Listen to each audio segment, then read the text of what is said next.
Oh, there we go. Um,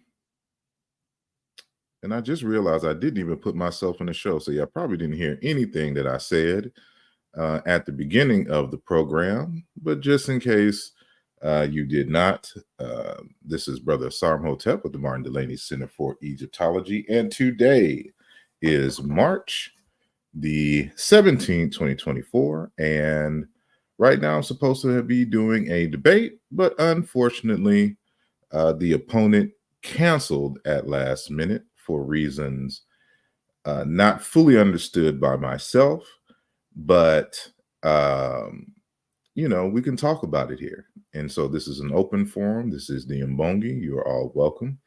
And the link to the panel is pinned to the very top. And so we could talk about the debate or the lack of one and the reasons behind it, and or we can jump into some other things. So before we do that, I want to make an announcement. So if you have not seen the interview that was posted on Friday, the 15th, we had with us Dr. Kimoni Ya Ajani. And we talked about his latest book on the African Revolution in Haiti or Haiti.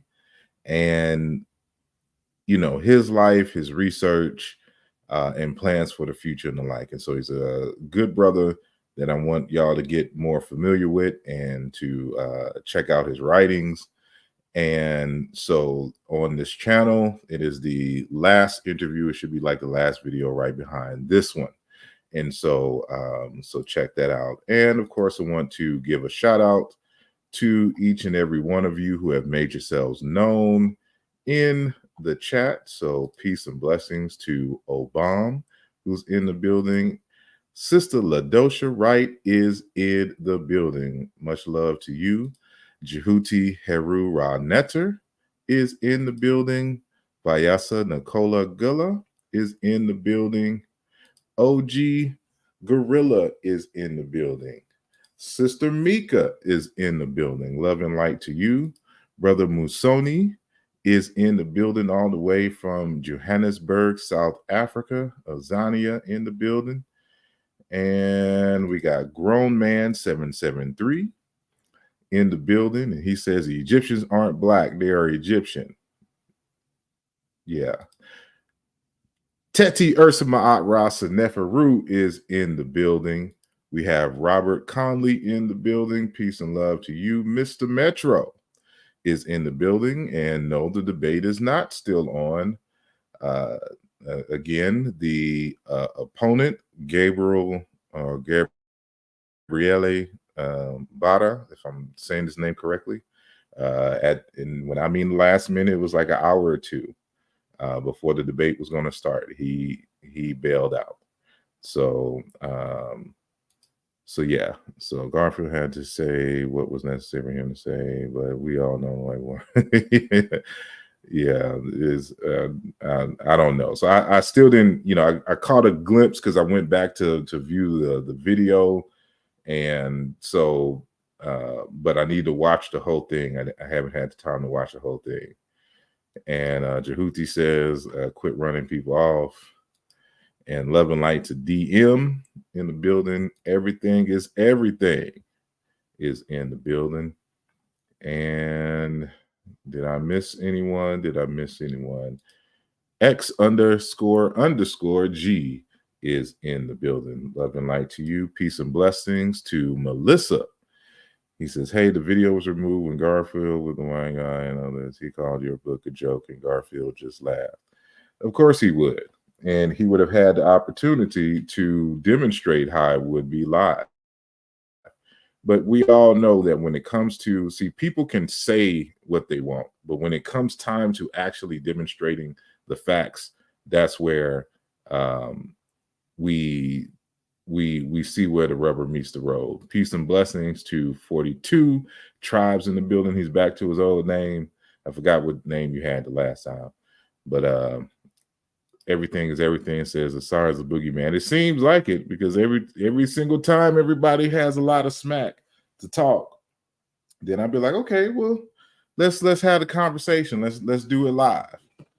And then all of a sudden it's I don't want to you know, a whole bunch of ad hominems, a whole bunch of, well, you this and that. If I am that, if everything is a joke, then it would be obvious when you, with your superior knowledge and scholarship, you know, are able to demonstrate and falsify live, and not on your channel somewhere where, you know, nobody's there to rebut you or to question your methods or anything to that nature. I'm talking live. And I'll go anywhere, any hostile environment. It don't matter to me. You know, we can do this on stage at a university. We can do it live on video. Anything that I write or say, I can stand on. And time and time again, we have these situations, and it's just sad. So I don't know the whole story, so I'm not going to just assume wholeheartedly, but you know, it's looking like he ran. But peace and blessings to, oh, I hit the wrong one. To K. Rashad Bey. He says, what about the origin of the word Africa, please? Peace and blessings. Thank you for the question. I'm not sure what the answer is. That has been an elusive question for a very long time. And the best that I've seen out of the proposals for the etymology of the word Africa is that it really is a name for a small Berber tribe that lived in Tunisia by the name of Avriga. And the Romans or whatnot, because this is, I think this is the same kind of area from where Hannibal originated. And so, and we should know the dealings with Hannibal and Rome at the time. And they called that particular province, you know, the Avriga. And then it just kind of, just like with the word Libya, was just a small area west of Egypt. But then when you look at the Greek maps, they just call most of all of what of Africa is Libya, right? And so, but is, if you know, if that's 100% fact, I do not know. And but this is one of the reasons why I went through an analysis and suggested a new name for Africa called Bukanda. And the word Kanda is cognate with the word Kemet, and it has to deal with a place, but it also doubles as a word for like community, village, and the like. And so the idea is to look at Africa as a Bukanda, as a village, and there's more that goes into it, but it's descriptive of Africa as a place rich in resources, and that's what I argue that the word Kemet essentially means. And because we just don't know what Africa means, and there hasn't been a convincing argument for that. And I see Brother Zoo is in the building, Zoo 2221, I should say. Thank you for joining the conversation. And he says, Northern Swing. And Sister Lotus says, I like the name. And Jose Francis, what does Bantu mean? The word Bantu is one of the more common names for people in Africa. Now that it consists of three morphemes: ba, and then tu. The root is tu, and it historically refers to the body and body parts, and it then comes to mean in any exist, right? And so when you have the or nu ni prefix of agent, it now becomes into an existing being.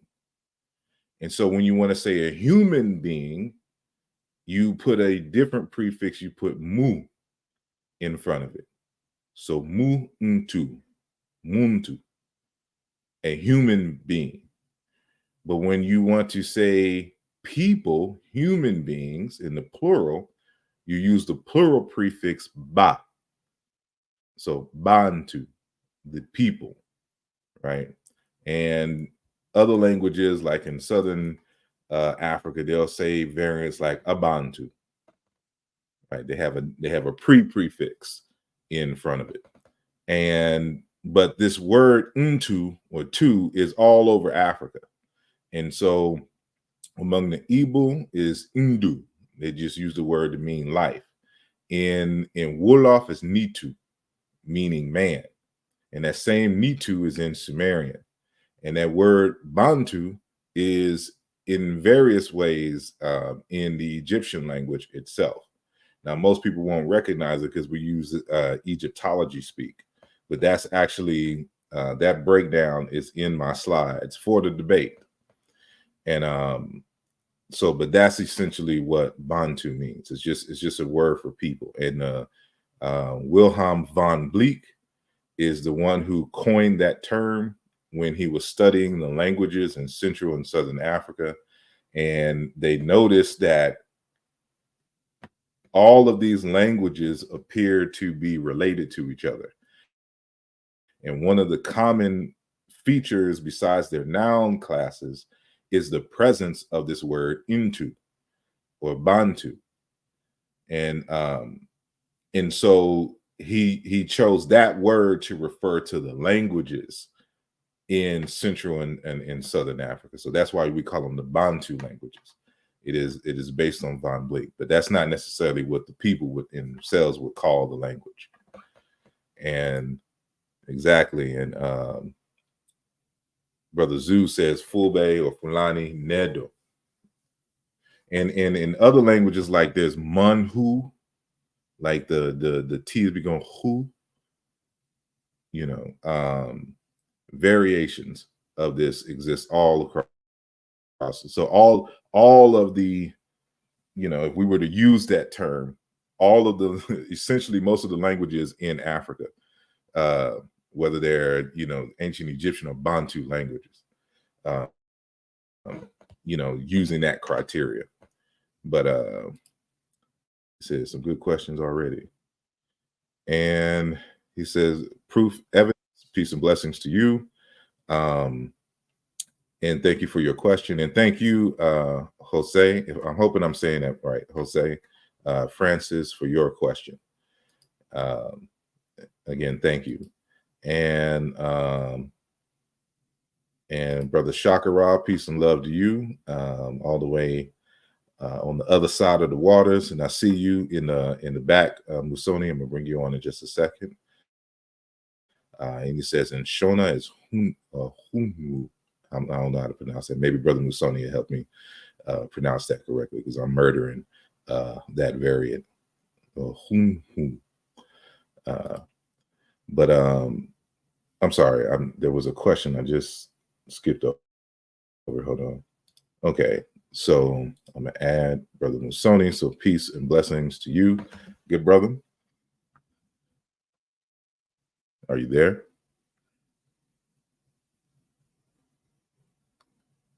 He may have taken more. No, his mic is muted. So if you can hear me and you can unmute your mic, if your mic is unmuted, then there may be a connection to your mic. Something is off, and I can't. Yeah, I can't unmute your mic. Oh, here we go. I was looking okay, for there you go. Yes. Greetings, everybody. Yeah. Peace. Peace. Yeah, I saw all that drama. It was quite I was actually looking forward to the debate. And I guess I was also not surprised. I wasn't expecting the cancellation, but I wasn't surprised when it happened. I was wondering what was going to happen. What exactly was he going to present? You know, having watched your your shows on comparative linguistics for quite a while, and understanding the difference between the different disciplines in linguistics. And obviously, comparative linguistics is a specialized field on its own amongst the various fields within linguistics. So some of the stuff we learned from you, brother. Yeah. So yeah, and I've experienced the same thing. I'm not yet equipped to build up a like a data for myself to actually do comparative linguistics, but that book on the Kalenjin. So I went through that book and then put up. Hold on, which book? The Misiri legend. The Misiri legend. Okay. Dr. Sembu, yeah. So I've put up a bit of a summary there, and I've put it out there on social media, and especially on Quora, and a lot of people would basically run when you actually need demonstration. They would just say, "But so and so said so," and stuff like that. So yeah, it's pretty. And even, for example, a lot of people that say that what's this?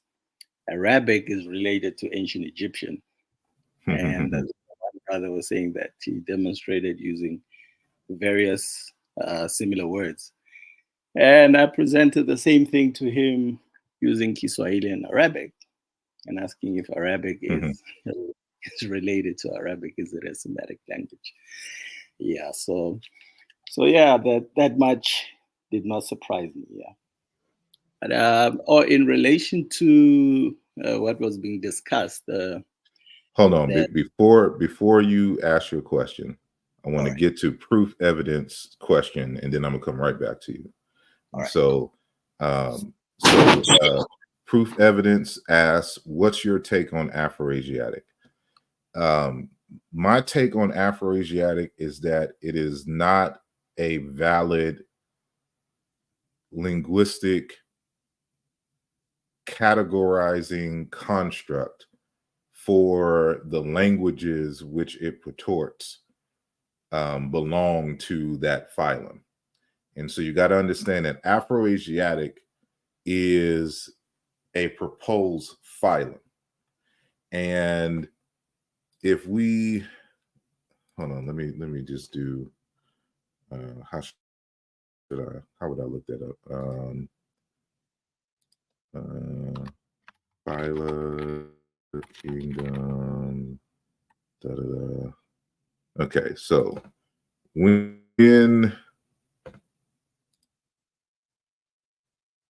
is there a better image? Okay, so I'm gonna open this in a new tab because come on.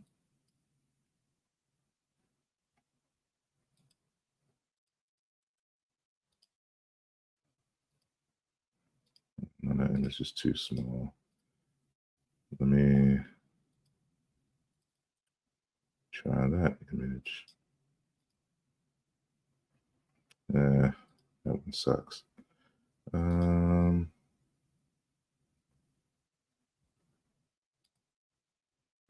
I'll just do this.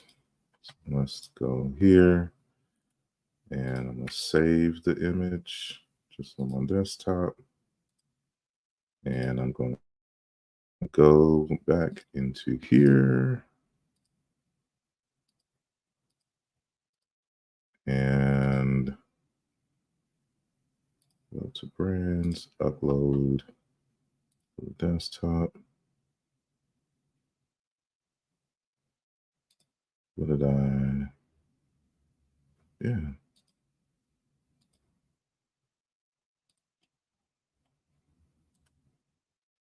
Save image. Ah, it's one of them damn files. I hate it. I'll just do this. Okay.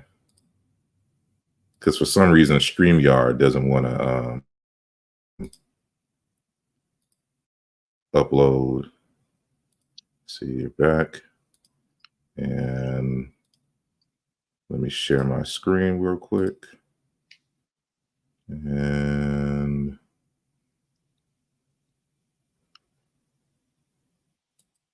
there we go. All right. Can y'all see it well? So let me get that comment off. So let me make that full screen if you can see. So the idea of Afroasiatic as a phylum is borrowing language from biology in the way that biologists categorize living things. So if you're familiar with this, you know that there's a hierarchy here. Everything starts at the bottom with the species, and then the next level is the genus, and then the next level is the family, the next level is the order, class, phylum, and kingdom, right? So we would expect that a phylum consists of a number of classes and families. And so they're taking this idea and bringing it into linguistics. So Afroasiatic as a phylum consists of a number of so-called families, and that is Omotic, Chadic, Ancient Egyptian as its own family, Semitic, and Cushitic. Now, the problem, there's so many problems with the categorization for which Afroasiatic is so named, because in linguistics, in order to determine a family relationship, the best practices and the most successful method has been the historical comparative method. And so a lot of the so-called families are even questionable as so-called families because they weren't brought together by the comparative method. And then they use their lookalike method, mass comparison method, to group already families that are faulty into larger groupings called phyla. And so the Omotic language, like I should say, Chadic, there's a debate on whether Chadic exists as a language family, even to the extent of Cushitic, right? And it has caused all kinds of problems, but in these textbooks, they're running around here as if these are valid constructs, when in fact, the linguists know and understand these are not genetic units. And so I'm going to share my screen real quick again. I'll do the entire screen so I can bring up this slide. And I won't be able to see, but let me know if it's up full screen and that you can read it. Brother Musoni.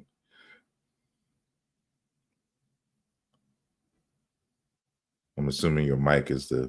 Oh yeah, Okay. Yes, it's quite clear. Yes, I can read. All right. Now, so this is from Lopriano, who is a linguist and Egyptologist, and I think he wrote one of the first, if not the first, kind of linguistic book on the ancient Egyptian language. And so in this text here, talking about the verbal system of ancient Egyptian, in German, this is the English translation. He says the following regarding the phylum in terms of Afroasiatic, and this is what's very important. He says, in view of the present state of research, a comparative grammar of the Hamido-Semitic, aka Afroasiatic, languages goes beyond what is scientifically attainable, even in the sense of an algebraic reconstruction. Our comparisons will therefore have to renounce the traditional historical model of diachronic linguistics and instead will extend the typological approach. Here, the overlappings need not necessarily go back to a posted common so-called Afroasiatic, but will rather represent Afroasiatic as a realized construct. Thus, Afroasiatic will never be a reconstructible language, but only the reconstructed sum of historically attested points of linguistic juncture, independent of their origin and carried out for the sake of a particular investigation. This sum may be interpreted in terms of genetic relationship, Sprachbund, aerial linguistics, or allogenetic relationship. The results of allogenetic contacts between the Afroasiatic languages will also have to be considered as belonging to the structure of Afroasiatic, just as much as there are the results of genetic relationship. Afroasiatic can only be considered an abstract construct of linguistic features and not a unified system of linguistic realities. He's saying a lot, but what he's really saying is that Afroasiatic doesn't exist. It is not a reconstructible phylum. You can't use the comparative method and reconstruct Afroasiatic. You can't establish genetic relationships between the languages using their methods. And so they don't want to get rid of Afroasiatic because everybody has built their careers off of the notion of Afroasiatic. So they say, well, let's just keep Afroasiatic and understand it as a typological grouping. These languages share typological features. But for those, who are familiar with this channel, you know that typological features in languages, for example, whether a language like Bantu, well, I mean, Bantu is not a language. Let's just say like isiZulu has noun class prefixes, whether those prefixes are present or not has no relationship to whether the language is a Bantu language or not, because the presence or non-presence of noun classifiers is not a genetic piece of information because that can be borrowed. There's whole groups who will borrow the noun class prefixes and not be a Bantu language, or a Bantu language may lose their entire noun class system but still be a Bantu language. So whether that is there or not doesn't determine is quote unquote Bantu-ness, language speaking, right? And so for Lupriano, Antonio Lupriano here to make this argument that Afroasiatic is just a grouping of typological features, he's telling you is not, and he says it clearly, it's not a genetic unit. So, when you ask me my opinion on Afroasiatic, because there are other citations just like this regarding Afroasiatic, right? And so, like on that very point, so now I discuss, a citation from Paul Newman in the text An Introduction to African Languages, edited by Hein and Nurse from 2000. Language classification must be based on specific points of resemblance and not on the presence or absence of general features of a typological nature. Thus, whether two or more languages are tonal or not, whether they have an odd number versus an even number of vowels might be interesting from a typological or aerial point of view, but in and of itself, it is irrelevant in determining relatedness. So, and this can go for any of the Greenberg phyla, whether it's Niger-Congo, Nilo-Saharan, Afroasiatic, of course, or the so-called Khoisan. None of them are valid constructs. And I have to emphasize this point when I'm making my arguments, because people will swear on their mothers that for example, I am wrong for comparing Chiluba or Kikongo to ancient Egyptian and saying that they belong to two different language families and that my method is wrong. How is my method wrong when Afroasiatic and Niger Congo don't exist? By the people who uphold these language phyla by their own testimony. Lopriano is an Afroasiatic, he's an Africanist linguist. And those are the people who believe in Niger Congo, or at least that the proof will come in the future. This is pseudoscience.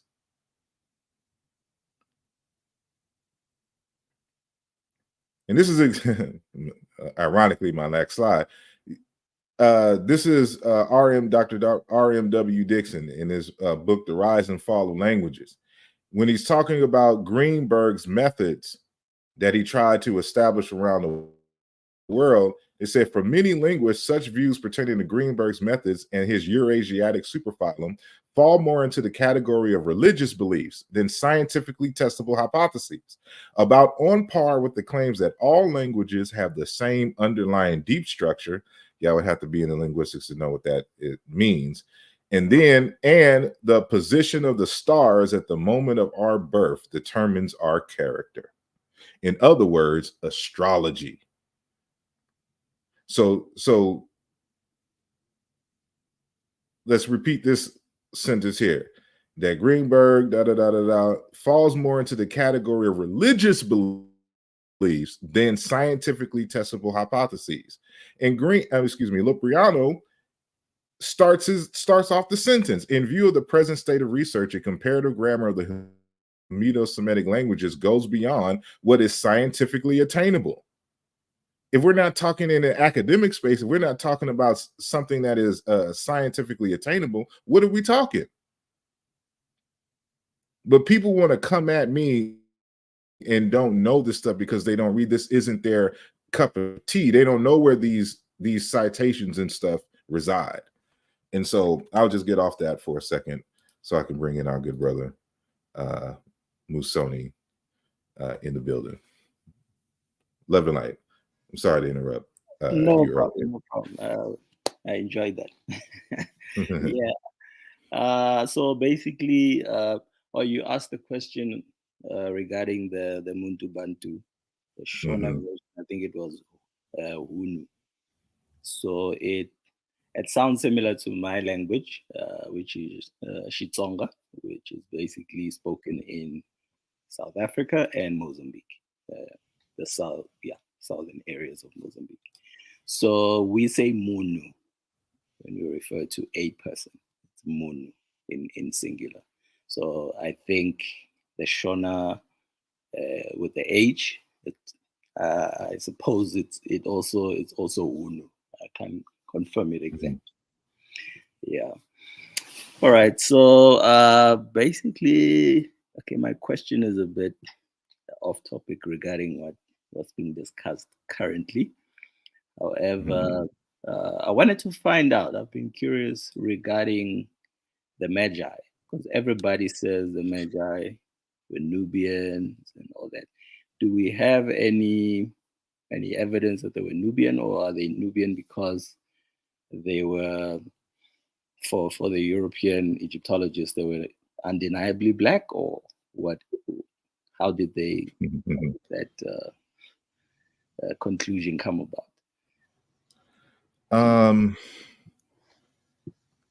It's kind of complicated because just like with the language and linguistic categorization issues, with a lot of scholars being lazy and just don't want to do the work, that spirit has permeated through Egyptology. And so for them, like, because they're using their own categorization methods when trying to discuss African phenomena and people. And so, of course, in their minds, the ancient Egyptians were not Black African people. And so anything that's in the continent of Africa that's not clearly identifiable as Berber, to them is just the Negroes. And so they just created this label to refer to all the black people south of Egypt. And that term is Nubian. But there was no Nubia during Pharaonic times. There's no Nubian tribe. Yeah. There's the Noba people in Sudan, but that's you don't find them in the records as named that. There's no Nubia, there's no Nibit or something like that that refers to a place that exists outside of Egypt to the south. There's a Nebit in Greece. You know, by definition, the Greeks are the Nubians. But this is what they do. They just say all the black Negroes down there, they're all Nubians. And this is problematic for when you're doing scholarship, because the Egyptians name the groups. Yeah. And you know, they may be at peace with one group down there, but be at war with another group, two different nations. Yeah. But the Egyptologists will lump them all and say the Nubians. Yes. And so this trickles down even to when you're talking about the Medjay, because the Medjay is like a title. It wasn't referring to like an ethnic group. Now there have been some no, that's more so with Nehesi, because people would like Theophilo Benga suggested like the Mahas folks may have been the Nehesi, right? But as far as Medjay is concerned, and matter of fact, I have I don't know if it's an article or it's in a book. I believe it's in her book, Dr. Alessandra Nibi. Yes. You know, she's kind of questionable on certain things, but this is a proposal that she put on, that the term Magi didn't refer to the Africans in the South, or not. It didn't just refer to them. Like there were people out in the so-called Asiatics that were also Magi, right? Yeah. And so, but that hasn't been a focus on in terms of my research. So like I'm familiar with it and in passing, so I can't fully at this moment answer the question correctly, but I do know that much, and I put a pin mark in that to really go back and assess her argument, for the wide usage of the term Magi, even if it was mostly used for a group that came from the South. But it's not an ethnic group name, to my understanding. All right. So, but the term Nehesi, that would be a specific ethnic name, like, or I don't know. Or Because hold on one sec. Because when was this? 2023. Let me go in my.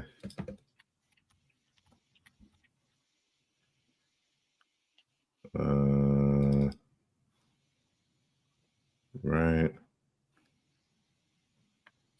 Hold on, let me go back, because I know I got a PDF. There we go. Because let me share my screen again. So hopefully it's clear. I'm gonna come back to you and your question, but now I'm gonna go right, because when was it ASCAC? I think they were having a conference, and somebody had made a comment about the Egyptian word for dancing, right? Yeah. And I'm like, well, this word exists in Chiluba. And so I just made a quick document. It's not like an article. It's just to demonstrate the relationship between I'm sorry, let me scoot down. The word for dancing and or whatnot. So I say our objective in this assessment is to demonstrate that the ancient Egyptian kiss Nubian dancer is cognate with Chiluba Bantu, Democratic Republic of Congo, Kaji dancer. Via regular non-accidental sound meaning correspondences. In table 1, we observe the following. All right. So y'all can go through this mug and see the correspondences. But I also not only do the Egyptian KS, as you can see the root here, KS, and showing their correspondences in Chiluba, but I also do the dotted HS, because experience has shown me that Egyptian K internally also corresponds to dotted H. So we know the dotted H is is really, at least historically, been a K with a different vowel behind it. That's one hypothesis we're proposing. Or that there was a sound change in, at least one dialect to where K became whatever the dotted H is supposed to represent in terms of its sound, right? And so, and then of course I add collagen, and I also of course add Sumerian into this conversation, right? And just skipping all of that, just to go to the bottom here, because of course I always have to have a whole bunch of examples because people talk mess and can't show. Trying to get it to where y'all can read without all the, anyway. But so I demonstrate that KS corresponds to KS and GS and GZ and Chiluba. But I noticed when I was doing because this is the word Nehesi, right? Yeah. But you notice the determinative of a man tied up. And this is what they're saying means Nubian, so to speak, right? Yeah. So there's, in the Egyptian language, there is also a root, because the N is a prefix of agent, or it could be a verbal. There's an N verbal prefix, like Nehes would be like, a verb, and then the Y, being the so-called Nisbi, would be, which would, be the agent suffix, letting you know it's somebody that is, or belongs to that particular idea or concept. So, but there's also in the language Hes, to be tied up, closed. Hesu, part of a fishnet. Haset, be closed by a cord. And then Heser, thread, cord, or string. So it would appear that Nehesi has to deal with somebody who is tied up. You can say a slave or a captive, or even if it's not that extreme, somebody who is tied to like a vassal people, right? Like people who are required to make tribute. Like you can say that, like in those terms. So this was the hypothesis that I put forth in terms of the meaning of it, because unfortunately the word Nehesi doesn't have too many determinatives to give you a clearer understanding of what the category for which the word means. So when you find this one example here with the person tied, and you have the dotted H root here for words meaning to be tied, thread, fishnet, captured, and all this other kind of stuff, it lets you know that, maybe it's just this one instance, that they're using it kind of euphemistically, or they're using paronymy. So more investigation has to be done. But So if this is the case, then this wouldn't be a native name of a people. It would just be a category of people who, you know, the Egyptians saying are under their rule, in essence. So that's one hypothesis. I'm not saying that that is the argument, but the linguistics kinds of plays out on that particular point. All right. No, that's very interesting. So in the so-called Table of Nations in Rameses III's tomb, where you have the Ramech, and then right next to it, the so-called Nubian. Do you know what ethnic name is used for that graphic specifically? Are you talking about for the Ramech? No. Or Nehesi? Yeah, for the for the so-called Nubians in that graphic. Ramesses the third, so-called Table of Nations. Yeah. You know, it's not technically a Table of Nations, but yeah, that's neither here nor there. So again, it has Nehesu. Oh, okay, all right. So it's so instead of the Y that we saw in the form earlier, it's just it has the bird. So let me. Oh yeah, that's correct. Yeah. Oh, that picture's too small. I'm trying to find a good size photo of the, because if you've never been, I know that you take trips to Kemet, but you can barely see this mug here. If you've ever been, for example, in the Ramesses III tomb, you know that this scene is stretched, you know, on several walls. It's if you find that one photo that everybody likes to utilize in terms of the recreation, the drawing, that's not really representative of I think so here's, if y'all can see it. I don't know how big. See, like the image is too small. I can't. But let me see if I can blow it up here. But this is where it has Nehesu, right? Yeah. And then the Mehu or Chimehu, then no, this is the Mehu, and then this is the Chimehu, right? The so-called Libyans, and then here's the word for Ramech. Yeah. Right.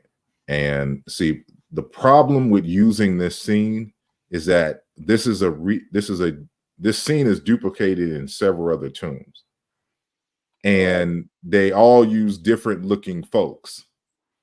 So you will only find the word this scene with the group labeled as the Ramech looking and wearing Nubian attire. Yeah. Right. And we know this is Nubian attire, and I've done a show on that. I could pull up the slides because you would see several representations of these so-called Nubians, and this is their dress, right? With these features and their earrings and the hairstyle and the colors, right? But the secondary problem is that in the actual tomb itself, again, it's a big tomb. So when you see all the other scenes in the tomb, none of the Ramech look like this. So this is the only representation along that wall. So when you go down into the tomb of Ramesses III, you look on the left side, the Ramech is right there on the bottom on the left side. And then you'll see the next scene is going on the next wall going this way, right? But there's a whole shaft and a whole room. You had to pass one to come into that section. There's a big burial spot. Like it's, and of course the insides is covered with scenes.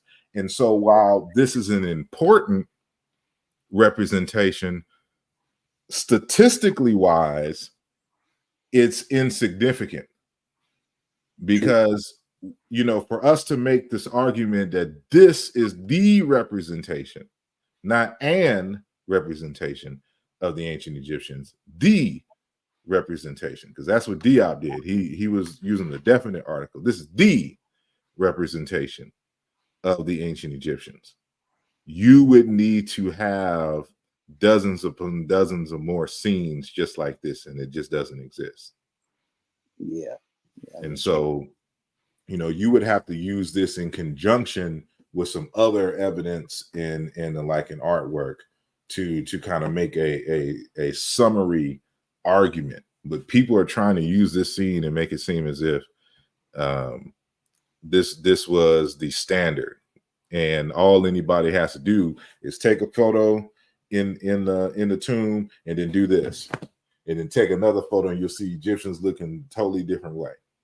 So what it does tell you that is by the time of Ramesses III, the population was very diverse. That there was different diverse representations of the ancient Egyptians would include whoever this group, is out of the Sudan. Yeah. So they can never say that these weren't Egyptians. People have the wrong arguments or, and the wrong questions. And the best example historically that I can think of off the top of my head is the Zulu Empire, right? The Zulus were a very small group of people, but because they were cattle warriors, the nomadic cattle warriors, they were able to expand and have hegemony on a number of groups that weren't Zulu, but incorporated them in, and they became Zulu. Absolutely. So they could have spoken another language. They could have even had a slightly different genetic profile. Yeah. But when Tashaka was, doing his thing and absorbing all of these groups, everyone became Zulu. Yeah. But, outside of, this coming into recorded history, we just kind of know these facts.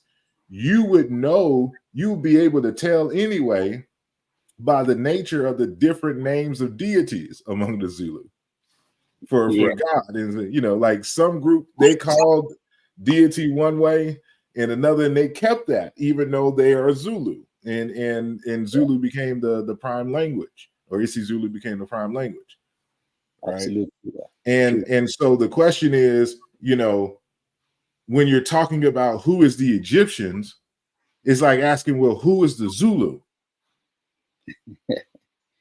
There was a group originally that just was, even saying this is unscientific, but pure Zulu. Yeah. But because they had expansionist ideas, they absorbed a lot of people, and they became Zulus as well. True.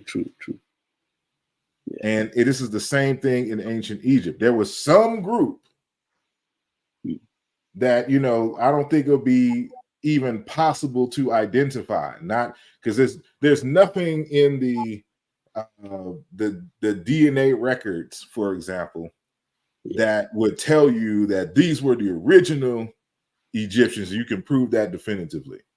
Yeah, absolutely. Because when you're saying Egyptian, what do you mean? Are you talking about the original core family group, right?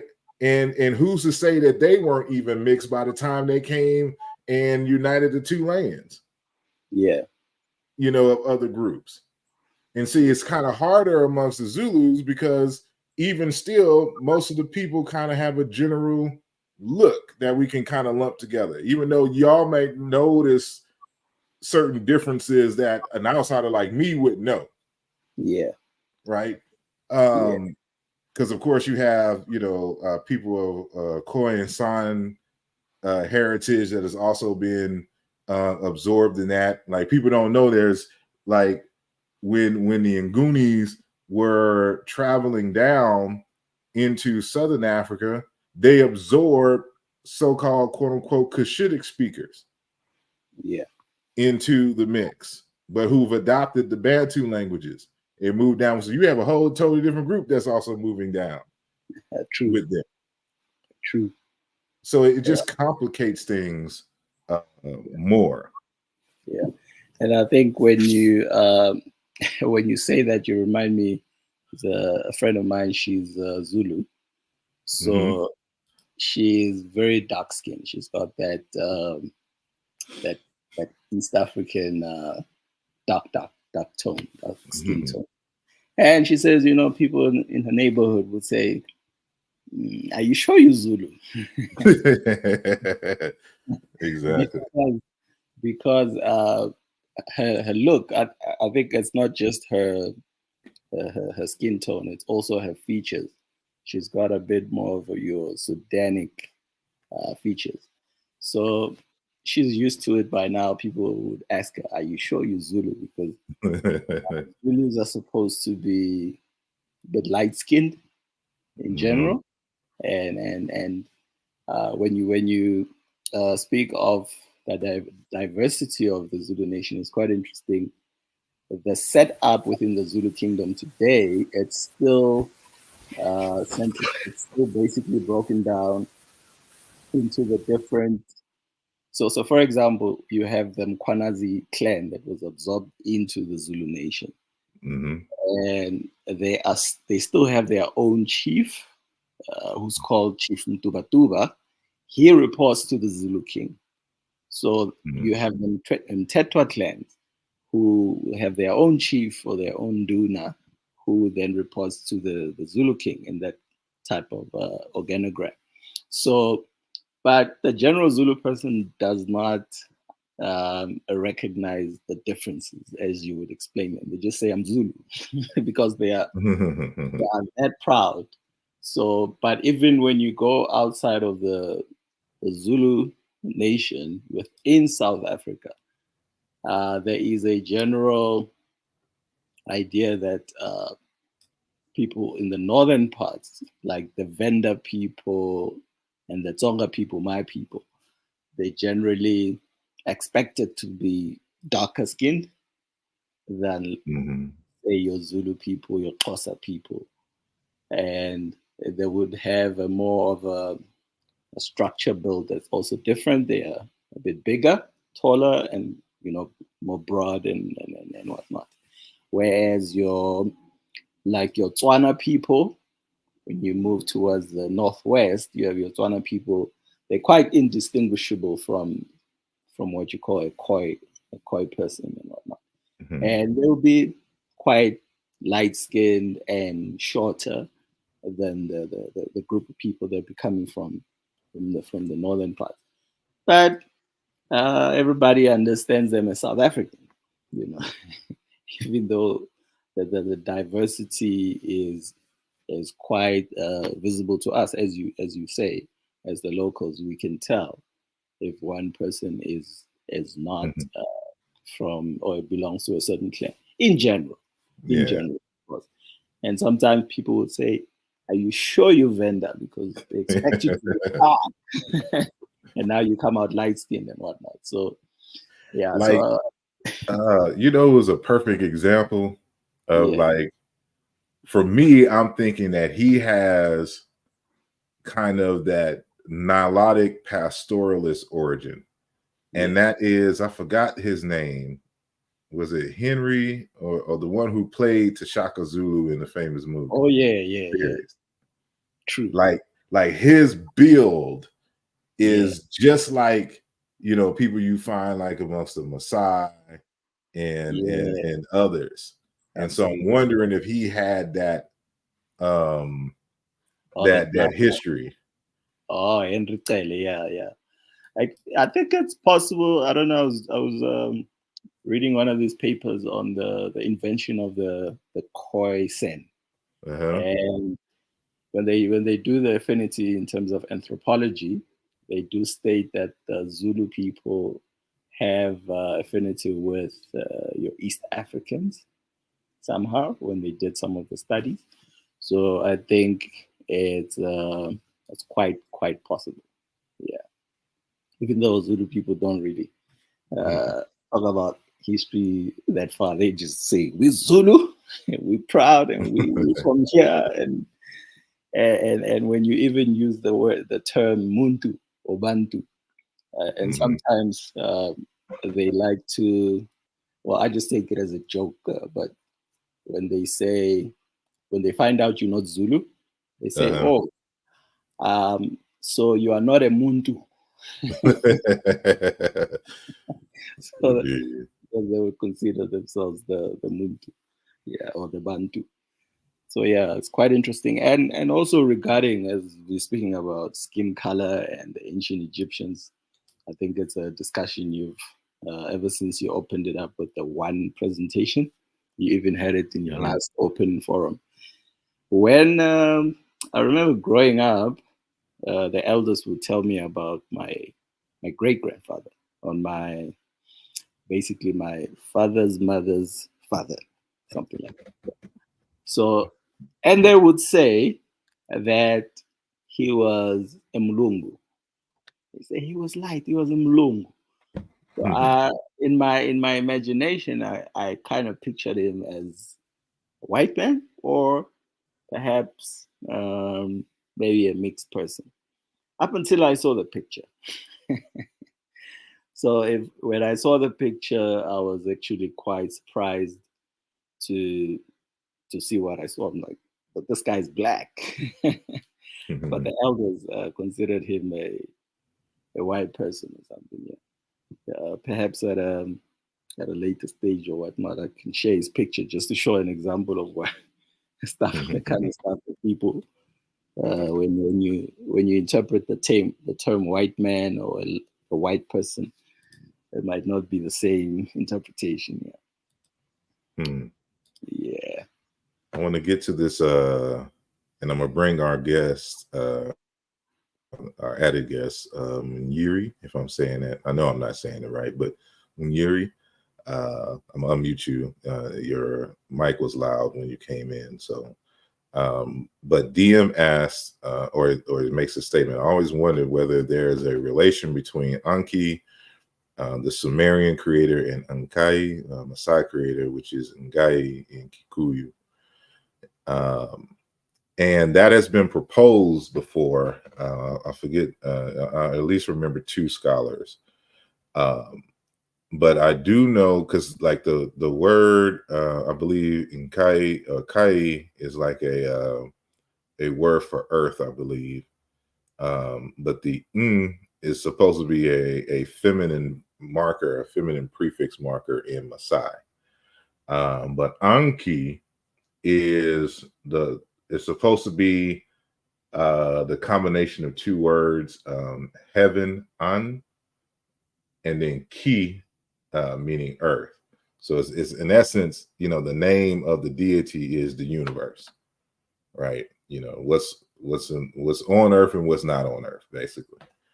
And so, but and here's the problem with the Sumerian. See, once you say that Sumerian is an isolate language, there's only so many arguments that you can make regarding the language, because you don't have anything else to compare it with. And so what you'll find is there are a number of words that they'll try to break down and try to interpret that just doesn't make sense, even within the language itself. But when you're doing a comparative analysis and you're seeing by regular sound meaning correspondences, this is how, like, this word can't be broken down as a whole word, right? And this is one of the things that we look for, as linguists. And so you'll get some pushback from those who are philologists, so to speak, but aren't linguists and don't understand linguistic methods when answering questions, regarding those names and the like. So there would have to be a lot of research done in terms of seeing if there is a connection. But that, right, my argument off the back is that they just look alike, and they refer to a deity, but they may not mean the same thing. And it doesn't look like they mean the same thing. But that word key in Anki, may ultimately, if we do an analysis between the Maasai language and Sumerian, may be related because they both refer to the earth. But again, you have to do it by regular sound meaning correspondences. So what is key in Sumerian is so-called ta or tev in ancient Egyptian, right? And again, the series of sound meaning correspondences confirm it.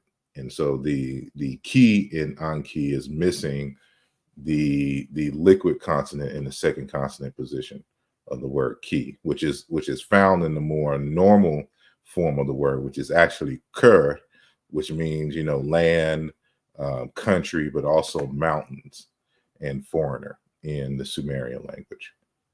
So, but I do thank you for your question. And so now I want to bring on Muniri, if I'm saying that correctly.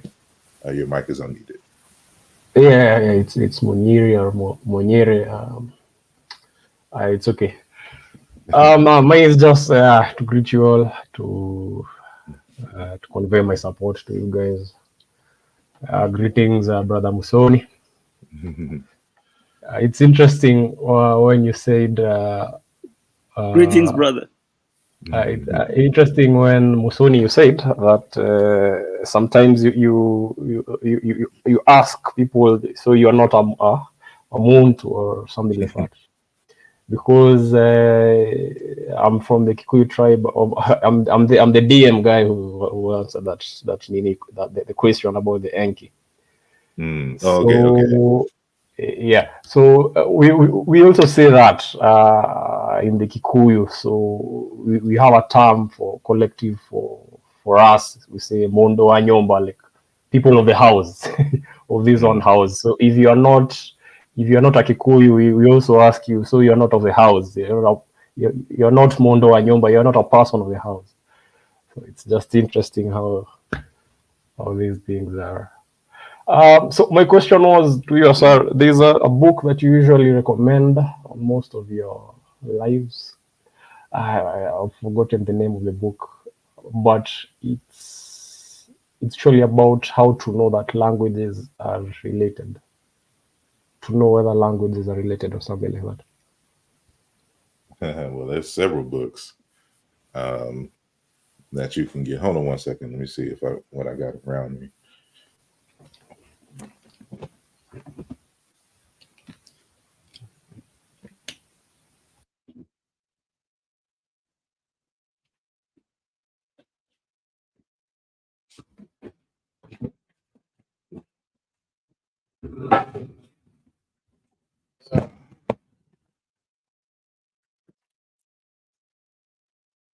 Okay. So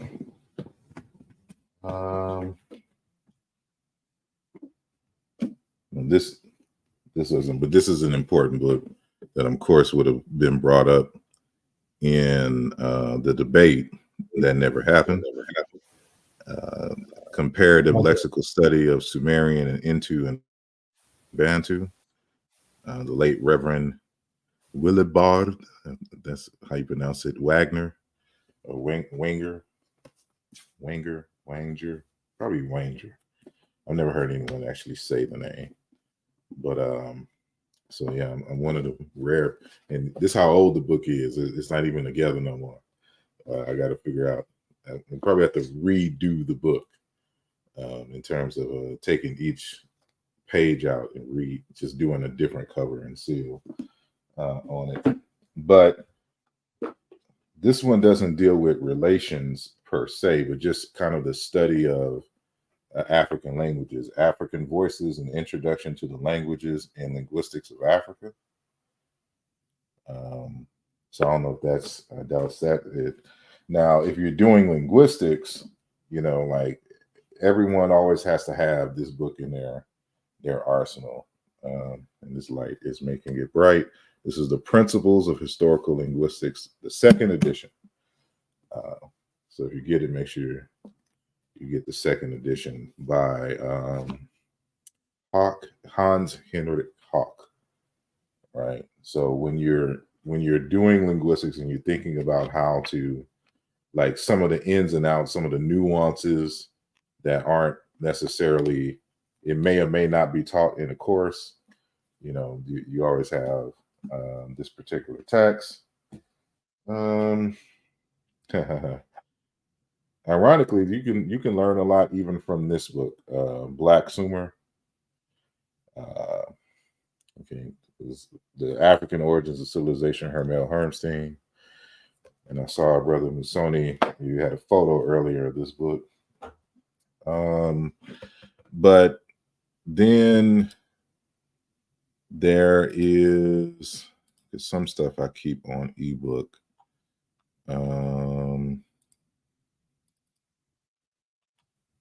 Like even one of the ones that I referenced in the slideshow today is called Language Classification, History and Method by Lyle Campbell. And he has another book on historical comparative linguistics as well.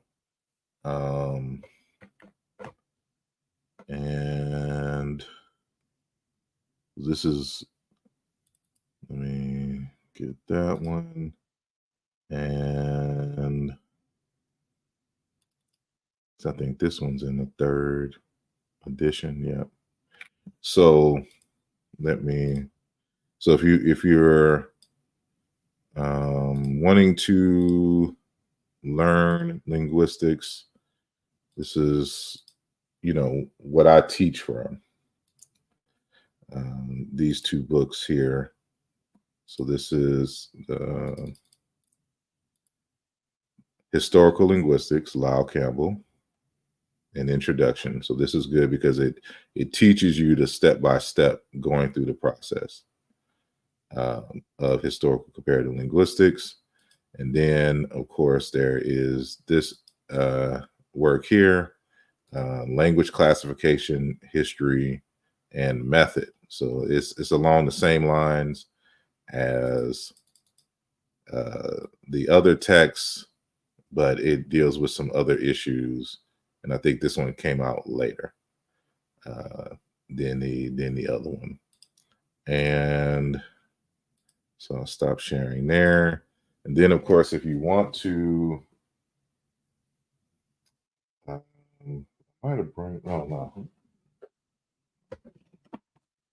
like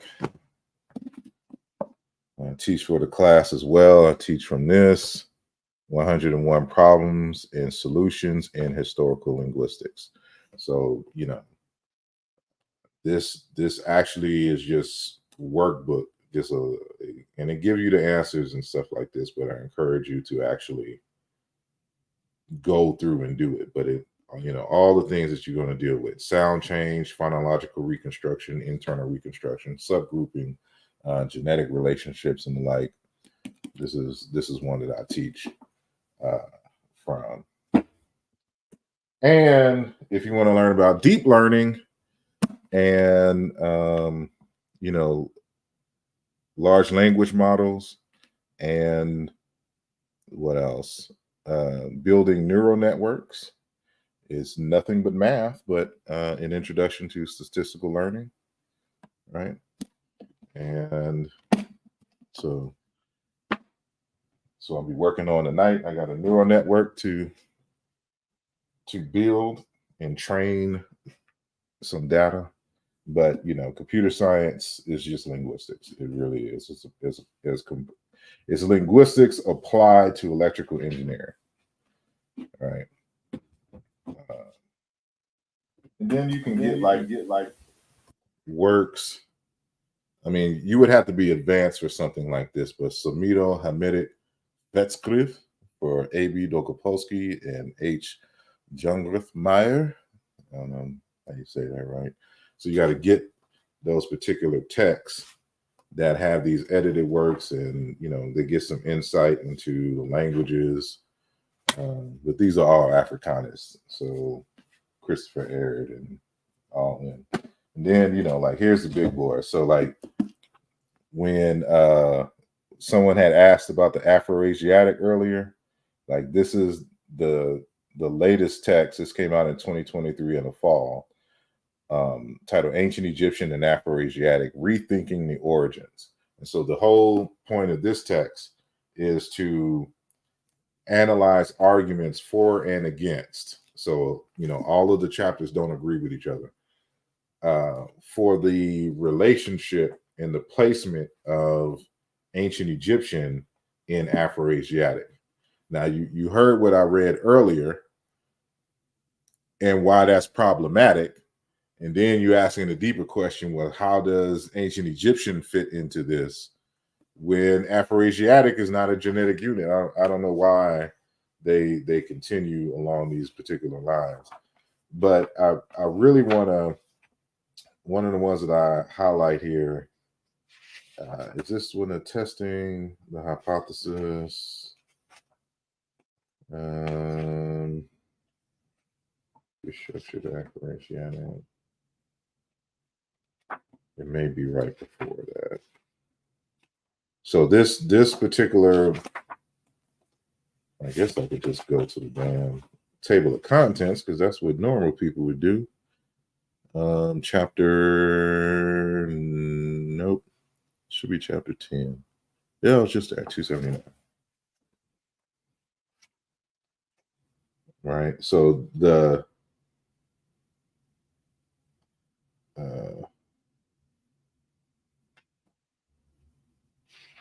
hold on.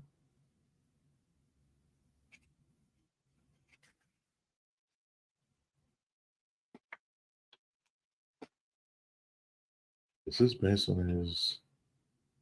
No, that's not it. Okay. I gotta go back. What am I missing? Is it chapter 8? It's proto-Semitic now. Oh, there it goes. Chapter 7, page 187. 187 on the mother. I'm gonna do that. Snoop Dogg there. So the article is titled "Rethinking the Relationship Between Egyptian and Semitic: The Lexical, Phonological, and Morphological Evidence." Right, and this is the conclusion of this analysis. So remember, this came out in 2023, right? So y'all saw what I had in my hand. Like this is the same book, right? So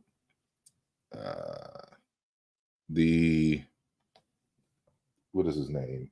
Arin M. Wilson Wright is the Egyptologist and linguist who dealt. So this is him. This is the title of the chapter. This is chapter 7. And so this, I took a snapshot of the chapter in the conclusion, but I typed it out here. So this is his summary and conclusion, and you'll have to kind of re-examine this stuff on your own. In this chapter, I've undertaken a systematic comparison of reconstructed Egyptian and Proto-Semitic lexicon, phonology, and morphology in order to test the genetic relationships between these two language families. According to my analysis, Egyptian and Semitic do not share enough lexical material to establish systematic sound correspondences between them. And even more seriously, the number of lexical items they do share is lower than what we would expect from chance alone. Furthermore, the two language families share only 3 morphemes in common: the third person masculine singular stative ending A, the first person singular stative ending nu, and the feminine morpheme at. But these forms are short and consist of common unmarked phonemes, which increases the odds of chance resemblance. The remaining features either diverge or impossible to compare profitably due to the limits of internal reconstruction in either Egyptian, especially with the third person plural suffix pronoun, or the Semitic, for example, the causative. The difference between the forms we can reconstruct does not inspire confidence in the underlying similarity between the unreconstructable forms. For these reasons, I would argue that there is insufficient evidence to posit a genetic relationship between Egyptian and Proto-Semitic, and we should therefore refrain from using Semitic data for reconstructing Egyptian or vice versa. Future advances in internal reconstruction may supply more evidence in favor of such a relationship, but for the time being, it is best to proceed as if Egyptian and Proto-Semitic were unrelated. This conclusion, in turn, has consequences for the study of Afroasiatic. If Egyptian and Semitic are not genetically related, then only one of them can belong to the Afroasiatic phylum. And this, what I have in green, is his words. If indeed such a language family exists. So you can tell that he doubts the validity of Afroasiatic as well. And when you do the comparative method, which he was doing in the text, you cannot establish the regular sound meaning correspondences necessary to argue for a family relationship. So if Egyptian and Semitic are not genetically related, then either Egyptian is not Afroasiatic or Semitic is not Afroasiatic. Either way it goes, for them to try to posit this close relationship between Egyptian and Semitic is not based on any evidence whatsoever. And this has been something that African scholars and linguists have been saying for decades. But when we bring this information out as Africologists, you'll have even the Negropeans trying to make it seem that this is an Afrocentrist argument and we're just dismissive of them because they're white. So are you going to call this man here an Afrocentrist? Is he blackology because he doesn't see a relationship between Egyptian and Semitic, and that he questions the validity of Afroasiatic at all, when we already, let's go back, we already established from Lupriano and others that I haven't cited here, the invalidity that, you know, this Hamido-Semitic, which is Afroasiatic, trying to establish reconstructions in the comparative map goes beyond what is scientifically attainable.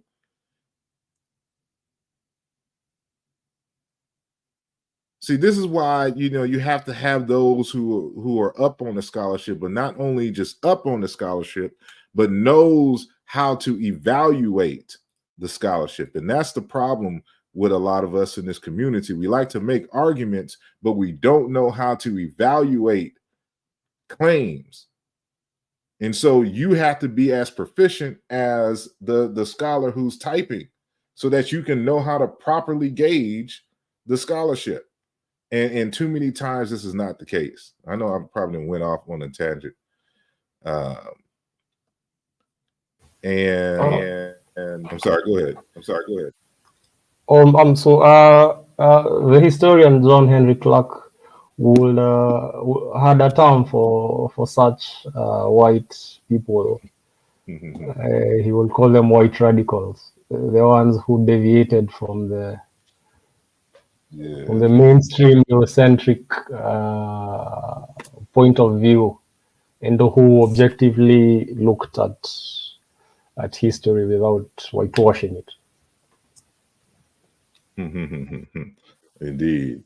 And sometimes it's not even so much mainstream. And so like for those of us, we got our brother Garfield in the building. Peace and blessings to you. Peace, brother. Peace. Yeah. I don't want to interrupt. Let me finish. You guys finish making your point before I say anything. But go ahead, my brother. All right, no problem. So what ends up happening is if you're not part of the academic space, when you go to look for information on the World Wide Web or something to this nature, you'll think that certain ideas and the like are mainstream. Like we like to use that term mainstream. There really is no mainstream unless you're doing physics work or mathematics. It's not mainstream. What you find when you get into the academy and you start engaging the literature is that there's different schools of thought. And you may have just come across information that belongs to a particular school of thought. And every school of thought is calling the other school of thought fringe. Right? So while, for example, the Greenbergian language phyla is popular amongst Africanists, let me share my screen again. Right? And I'm gonna get to you, Brother Garfield. Right. So when we come back here, when you know other scholars around the world looking at the African linguists, the Africanist linguists, the people of the Greenberg School, and that Christopher Arid and Roger Blinch and all these others, you know, for many linguists, such views pertaining to Greenberg's method and his Afroasiatic phylum, that's my note, fall more into the category of religious beliefs than scientifically testable hypotheses, about on par with claims that all languages have the same underlying deep structure and the position of the stars at the moment of our birth determines our character. It's astrology. It's a religious belief. If you believe in Afroasiatic or Niger Congo or Nilo-Saharan, that's what it is. That's what the scholars are saying. So like, for example, like in this text here, Handbook of Comparative and Historical Indo-European Linguistics, right? There's a chapter in here called the Comparative Method in African Linguistics. I should say that, no, there's a chapter. Yeah, I was about to say it's a section, but it's a chapter because it goes through the different, like, you know, Asian languages, Indo-European, right? So this situation changed with the publication of a series of articles by Joseph Greenberg on African linguistic classification, a revised version of which appeared later on as a monograph entitled The Languages of Africa. In this famous book, the author provided a complete genetic classification, one that distinguishes 4 genetic phyla, each containing a number of families and subfamilies. So remember the beginning of the conversation that we had earlier, right? That we're borrowing terms from biology, but that doesn't necessarily mean that they relate the same way like in biology. It is, and I'm talking about we, meaning those in the linguistic field.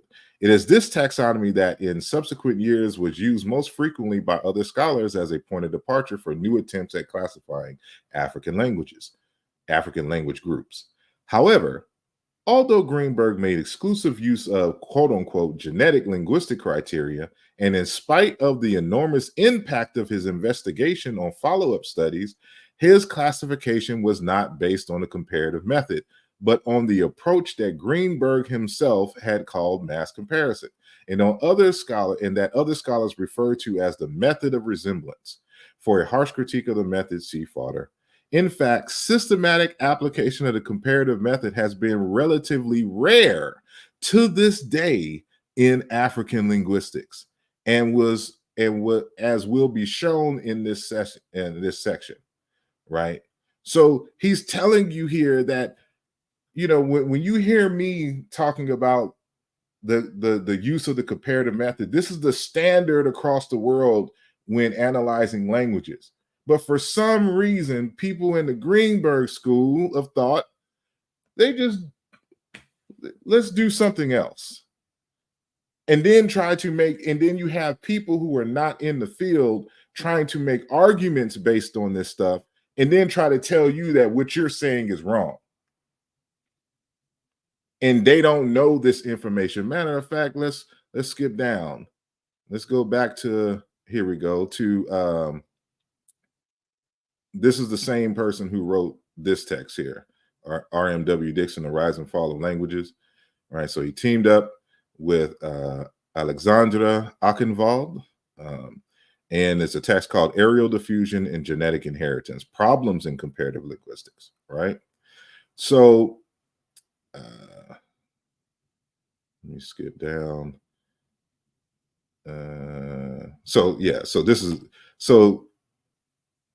It says discussing, this is in the introduction. So this is both of them writing. Discussing work on African languages, Dixon, 1997, that's the book that we saw earlier, states, after reviewing the available literature, an outsider is forced to conclude that the idea of genetic relationship and the term language family, in quotes, are used in quite different ways by Africanists. And again, Africanist is the term for those linguists who fall under the Greenbergian school, right? And by scholars working on languages from other parts of the world. I'm gonna skip down. Afroasiatic does appear to be one genetic unit, although full justification for this has yet to be published in integrated form. There are wide divergences of opinion concerning the status of Nilo-Saharan, right? For Niger-Congo, all we can say is that there has so far been no principal justification for this as a language family. As Dimmendahl states in his section 3, by the criteria of regular sound correspondences among these languages and of the reconstruction of protoforms, Niger-Congo is not a proven genetic unity. It may well be that, as Hine and Kuteva say, Greenberg's genetic classification of African languages is by now widely accepted, but being widely accepted, for example, among Afrikaners, does not equate with has been scientifically justified. So you have the linguists telling you Niger-Congo don't exist, Afroasiatic doesn't exist, Nilo-Saharan doesn't exist. And I know that what's his name, Gabrielle, was going to try to say, well, Bantu is a Niger-Congo language, and Niger-Congo is not anywhere near and close to Sumerian, and you can't compare them.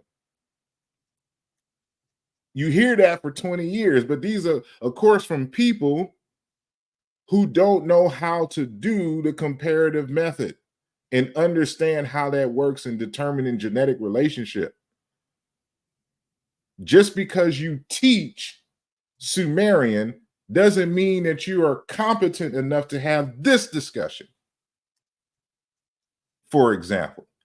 And this is what I find all the time in the community. That's why everybody runs when we try to have these debates on the languages, because I pull out scholarship like this. Of course, they haven't read because they're not in the field. If you're in the field, you know this, and you wouldn't be debating me on this issue. Only Negroes on the internet like to debate about stuff that they don't study.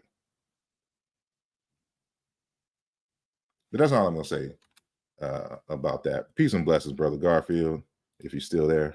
What's up? Sorry, Motep, my big bro. Yeah, I think I figured out everything. And what I'm going to do is I'm going to see if I could work out a situation where he could do his presentation and then you could do a presentation after, just to keep a dialogue going, if that's the worst case scenario. But I'm still going to try and see if the debate could be salvaged. All right, just to let you know. All right. I think he's an extremely worthy opponent, after doing a little investigation. I think he is, and I think he is. That's your opinion. You're able to hold your opinions. All right. He said the same about you. So both of y'all. They all say that, but they all run too. Both of y'all are worthy opponents. Can I just get someone that ain't gonna run? The only person who did not run ever, and he's pseudo as hell to me, but God damn it, he got some heart. And that's Brother Ned or Ned. That's it. That's the only one. Net is the only one. Oh man, leave Net who's serious and got the kahunas to actually engage in the everybody else run it, right? All right, cool. So with that being said, let me run my wedding on that day. I can't debate. let me run off and let me run it right now. But I will say though, I'm because I do want the dialogue to happen, and I'm more into the dialogues. I really don't care about the debates because people are biased and they hear the same information. But I think it would have been a very good dialogue. I really do. I just feel it, and we'll see, man. We'll see. And I'll be in the back chat. We'll talk about this after the show because I'm going to tell you what I've investigated and found out the last hour. All right? No problem. All right, peace and love to y'all, man. Peace and love to your audience. All right? Peace. Yeah, man. All righty. Any commentary on the panel? So from my end, just an observation. In school, we learned about the Greenberg classification is mostly what we learn in school, and what's sad is that it was presented to us as a fact. There was no point that I can remember where we were told that it's one of those linguistic classifications by someone, and there's a variety of them, or there are others, or it's still or it's not a fact. It's very sad that it was presented to us as some sort of fact, as a factual classification, linguistic classification.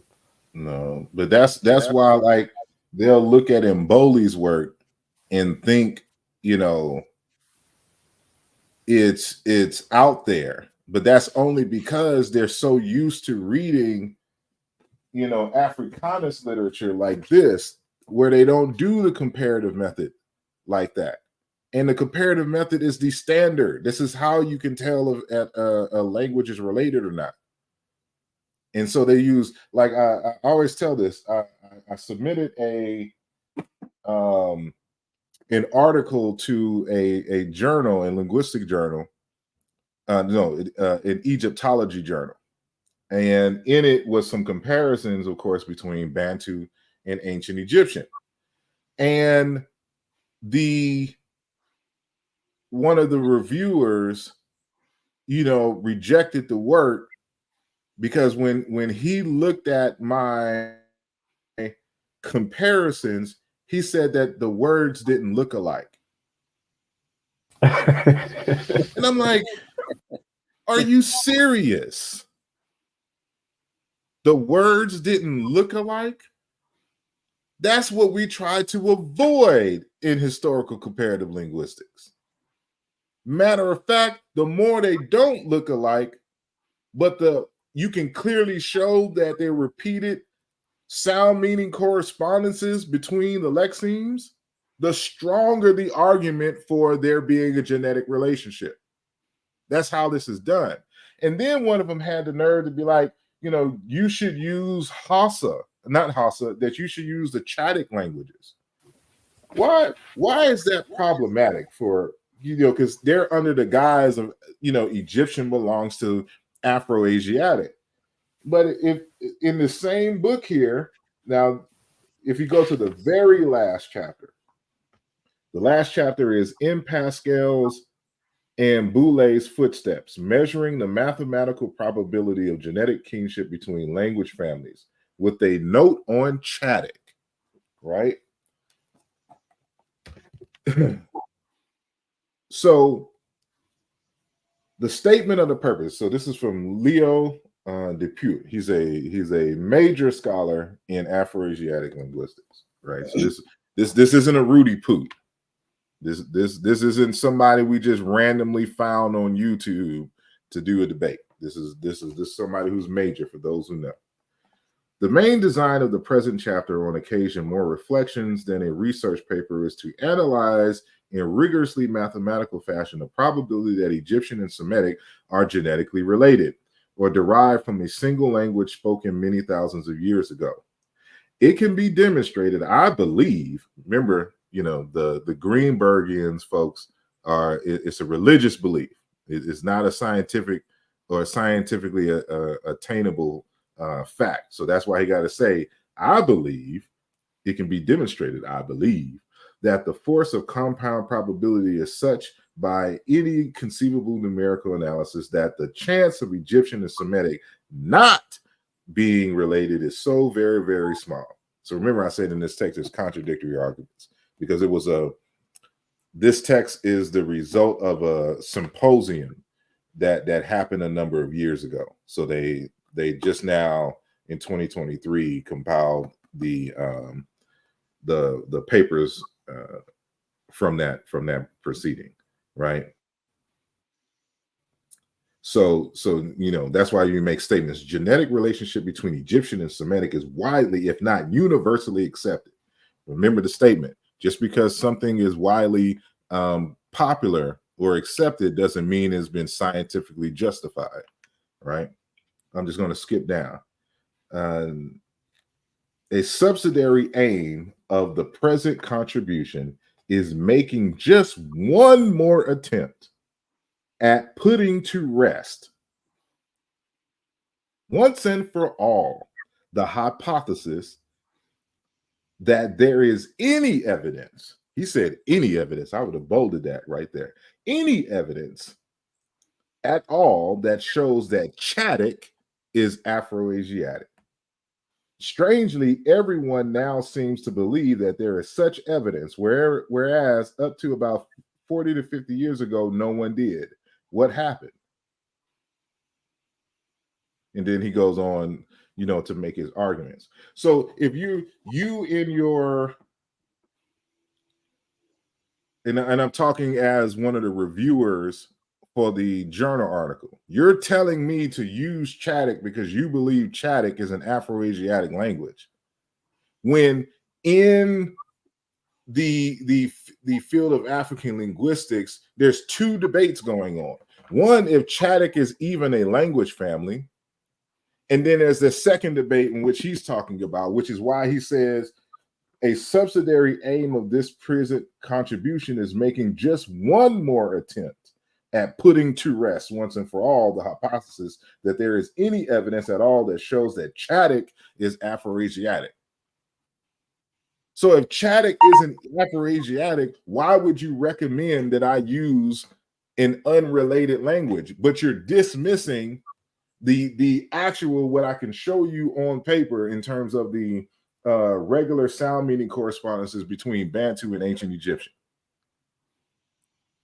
See, this is the kind of stuff that we got to deal with in the scholastic field, because there is no consensus. Like, people be talking about consensus and mainstream. It's a bunch of bullshit. Read the text. It'll show you that they are just as divided as the Negroes on YouTube.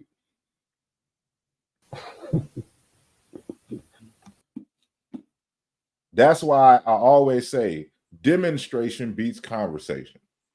F what who says what and who agrees with what. Demonstrate it. Demonstrate it, like call them to bear. Like, let's go through this line by line. See, I'm used to that. Like if I'm, developing some code for an application and we find a bug, we got to go line by line to find the error. So if you have a problem, okay, let's put it on the screen. Let's go every letter, every word. What's the issue? And people aren't willing to do that because that takes time. It takes critical thinking. It takes effort. It forces you to put your money where your mouth is. And when they don't do that, of course, they cancel debates. And I want to, hawk on that all night. Yeah, I think for me the funniest part was when people were saying that the guy that ran off teaches Sumerian. Mm-hmm. And I'm thinking, well, like Sumerian is The language special. It's not like Sumerian is special. It means if anybody speaks English, they can do a comparative method with English and prove that English is related to whatever language.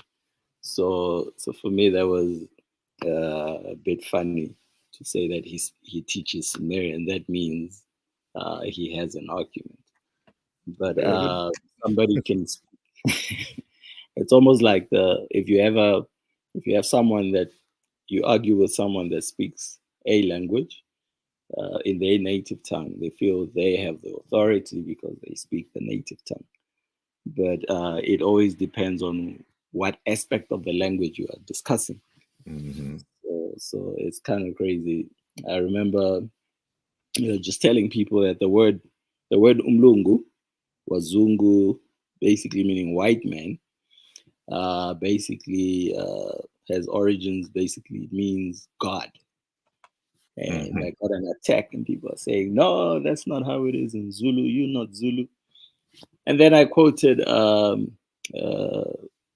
Credo Mutwa in his book, The Histories of Africa, The Hidden History of Africa, where he actually says Umlungu, which means a white man, the Wazungu, is actually a god or a creature. Everybody kept quiet. Because now they can't argue with a great Zulu. Yes. Musoni, just to add, there are other languages, Bantu languages, who have the name Murongo to mean God. Yeah. True. Murongo. Like in Malawi. Yeah. Mm-hmm. There's Here in Kenya. in Kenya as well. Oh yeah. Because I picked it up. Yeah. I'm sorry. I just wanted to say real quick that that word "quiet is kept" is cognate with ma'at, for God, and it's not just simply a word for God. It's the one who puts things in order. Absolutely. Like it's a descriptive in terms of one of his major role or its major role and function. It is one who brings balance and one who brings order and organizes and arranges essentially existence, right? Exactly. And then when you do the sound meaning correspondences, you'll see that ma'at is all over Africa. It's just not, they don't have the suffix of t, like in the ancient Egyptian variant, but it's there, like it's but I'll just stop there. Y'all was talking. Yeah. Go ahead. Oh yeah, that's true. So basically, the word for what you just explained now in isiZulu, it's umlungisi. So umlungisi means someone that actually fixes something or corrects something. Umlungisi, or brings something back into its original order, original form.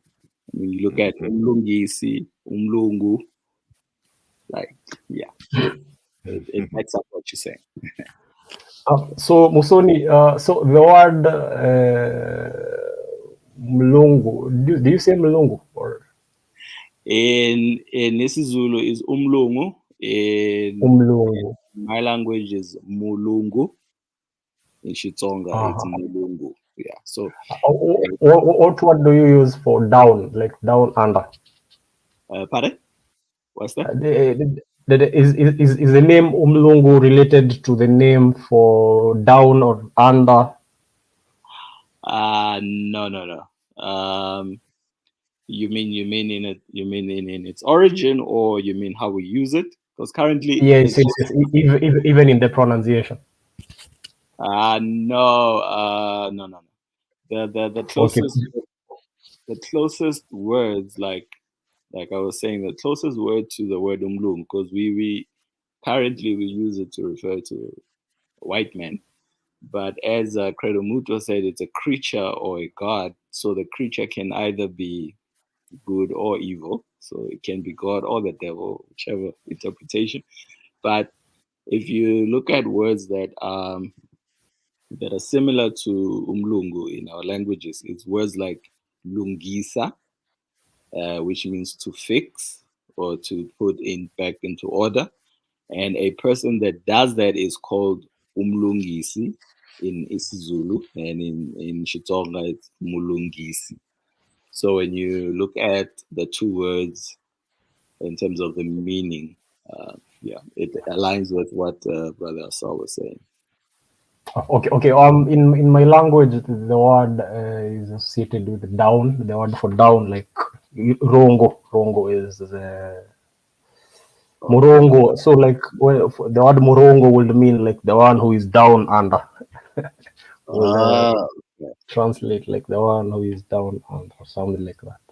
But the word for mzungu in my language is usually Muvongo, and it was adopted because when the white man first came, they thought of the white man as someone who is lost, someone who is trying to find his home. So they associated him with the word Muvongo, like this is someone who is lost, who's trying to find his home or something. All right. No, that's interesting. Yeah, because why it's interesting in the book, Credo says, now in the Zulu language, we call a white man umlungu.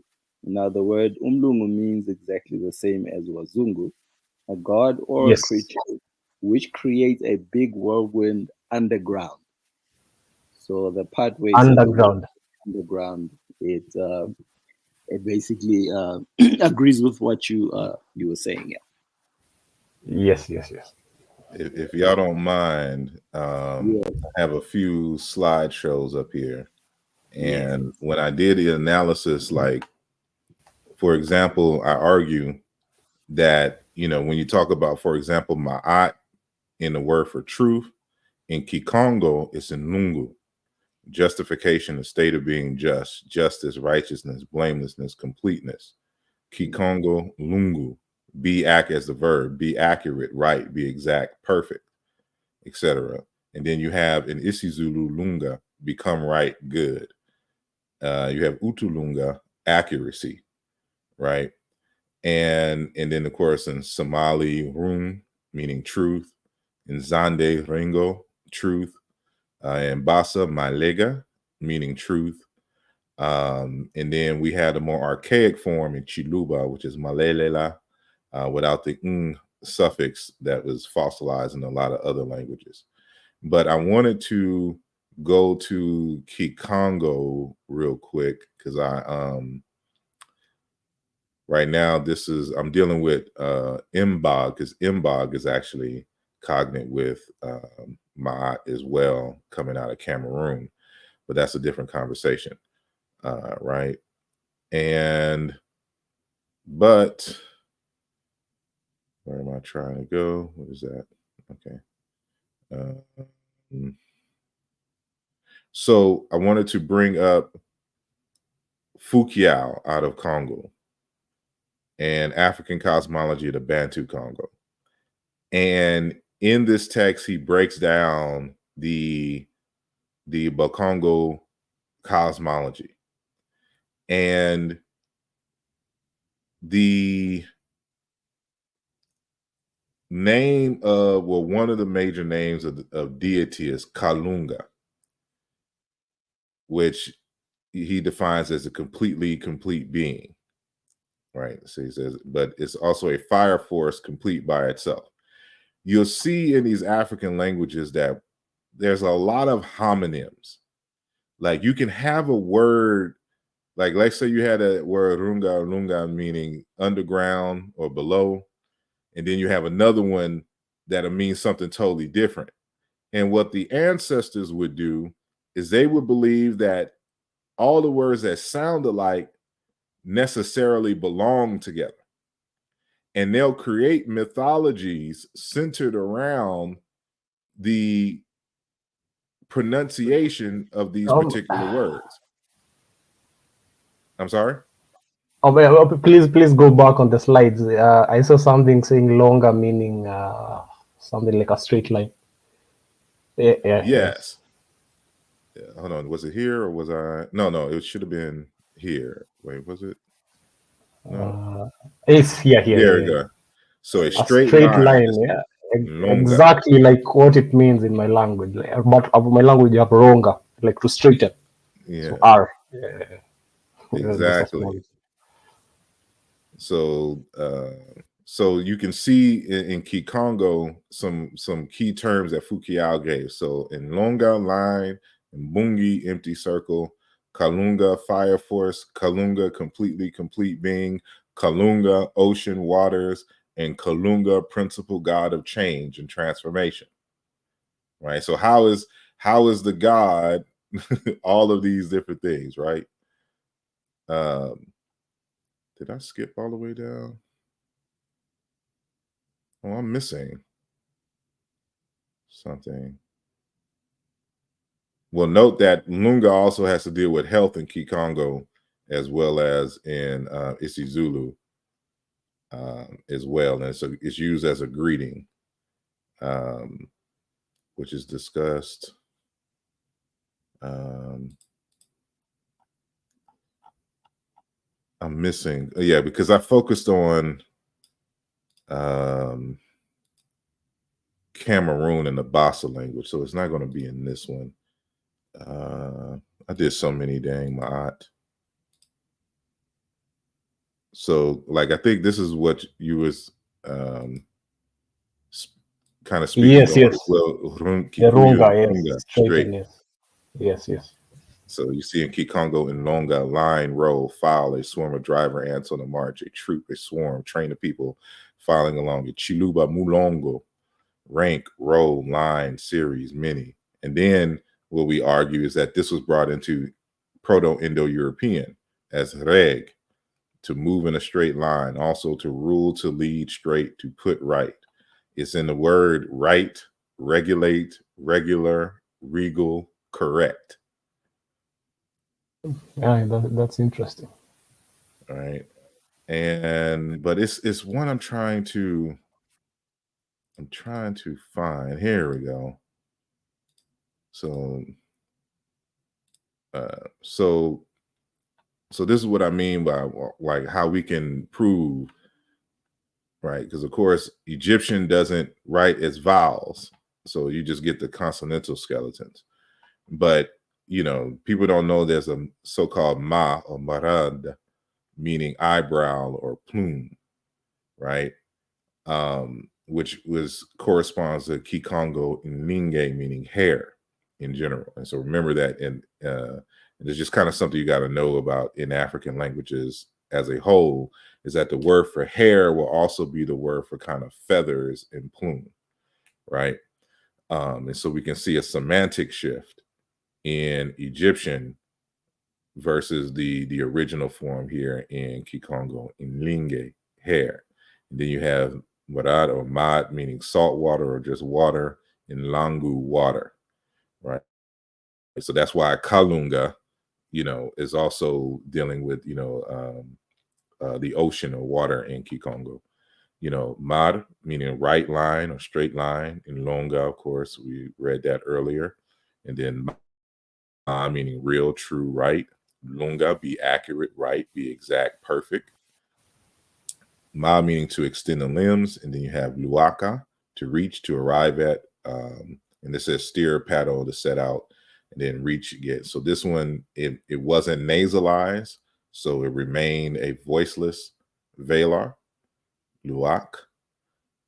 But then we come back to Ma, meaning to lead, to guide, and Longa, to instruct, to teach, extort, admonish, Longa, to cheer, console, Longwa, to learn, to be taught. And then, of course, with the K variant, like this one, to present, offer, to make a presentation, then Lukau, gift, donation, offering, present, and then, you know, Ma'at, bark, Sun Temple, which is a boat, and then you have Lungu, canoe. In the Kitunda dialect, Lungu, canoe, and Kiambundu, Angola, Malungu, great canoe, watercraft. So you can see I have these highlighted in terms. So when you can see the M corresponds to N, and in Kikongo, and we have literature on this, this used to be M. So Mu became in Kikongo. So when you look in some of the older because Kikongo was one of the, if not the first Bantu language that was recorded from the colonialists, right? And so in some of the early literature, you would see these same words with mu in front of it. So from then to now, it's now become is a prefix form. And so mau meaning wood, board, plank, and longwa, a tree yielding very good planks for timber. And so this is what I wanted to bring up, because you said what in the story of Credo Mutwa about oh yeah, it's you mean the text? Yeah, in terms about the underground, but it was a what? Oh yes, it says a god or a creature which creates a whirlwind underground. Exactly. So we have ma, or mau, wind, breeze, favorable wind. Lunga, a strong wind. So you see how, like, because the words sound alike, that the mythology is synchronized to the words that sound alike. So they become the characteristics of the idea or the force that's being personified. So now I need to look at it and see if there's a lunga, longa, something like that, just meaning, ground or underground or something like that. Because remember that ma'at also means a base below. Let me see if I find it. So we have irongo to mean the ground. Yeah, so it would make perfect sense from so this is how ancient Egyptian would confirm what you're just saying, because it's a mean pedestal or a base for station, so something that's at the bottom, the ground, that holds up something, right? And so and then of course here's ma, meaning orderly management, order, harmony. And then this correspondence in Basa is actually ibag, structuring, arranging, ordering, grouping together harmoniously, order, structure, right? But yeah, this is what I was talking about earlier. So yeah, this is what I was looking. So when I was showing these key terms in Kikongo, so I pulled this from the dictionary and grammar of the Congo language. Lunga, to come, to amount to be complete. That's why I said Kalunga, the completely complete being. Be exact, just, accurate, right, perfect, expired, fulfilled, legally right, all come, all to hand, all present, etc., etc. Right. He also says Lunga, whether the right was the winning side. Okay. Lunga, perfect, complete. Lunga, to mind, to take care of, to keep, to watch, to look after, protect, guard. Lunga, a smithy, a forge. Foundry, a gale blast, and a strong wind. And I can show and I can prove that that this is the same. This is the same word for how we would pronounce it in our Egyptology speak as Ra, but it's really Lunga. And that's why even in isiZulu, the word for sun is Ilunga. Or is it Ilanga? I think. Ilanga. Ilanga. Yeah, right? Ilanga. Yeah. So it's still from the same root as this word here, Lunga, meaning a smithy, a forge, a foundry, a gale blast. Again, a strong wind, on the other hand, that we saw earlier. So like these terms help you to see, because Kalunga being a fire force or a creator, let's go back to, this is Kalunga, the fire force that emerged and created the heavens and the earth and stuff that you see, just like what you see in ancient Egypt, using the same terms. But see, this is why you have to go slow. And for anybody that wants to try to dismiss this stuff, you force them to sit down and let's go line by line. Let's do the comparison. So where in the comparison is wrong? Let's start. Make them go line by line, phoneme for phoneme. Yeah. And you'll see that Ra is the now I don't think Ilanga is a deity, but you have the term in your language. Yeah. That's Ra. For those who worship in Zambi, that's Amen. For those who use Impungu, That's a different variation, dialectical variation of the word ma'at. But others will use another dialectical variation and say kalunga or malunga or morunga, murungu. However you say, there's variations, especially all along the east coast of Africa. These are the deer, these are the names.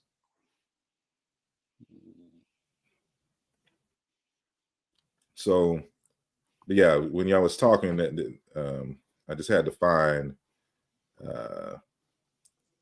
these names. Very interesting. Very interesting. So in for example, Kepper in Egyptian, in Chiluba would be Kafukela,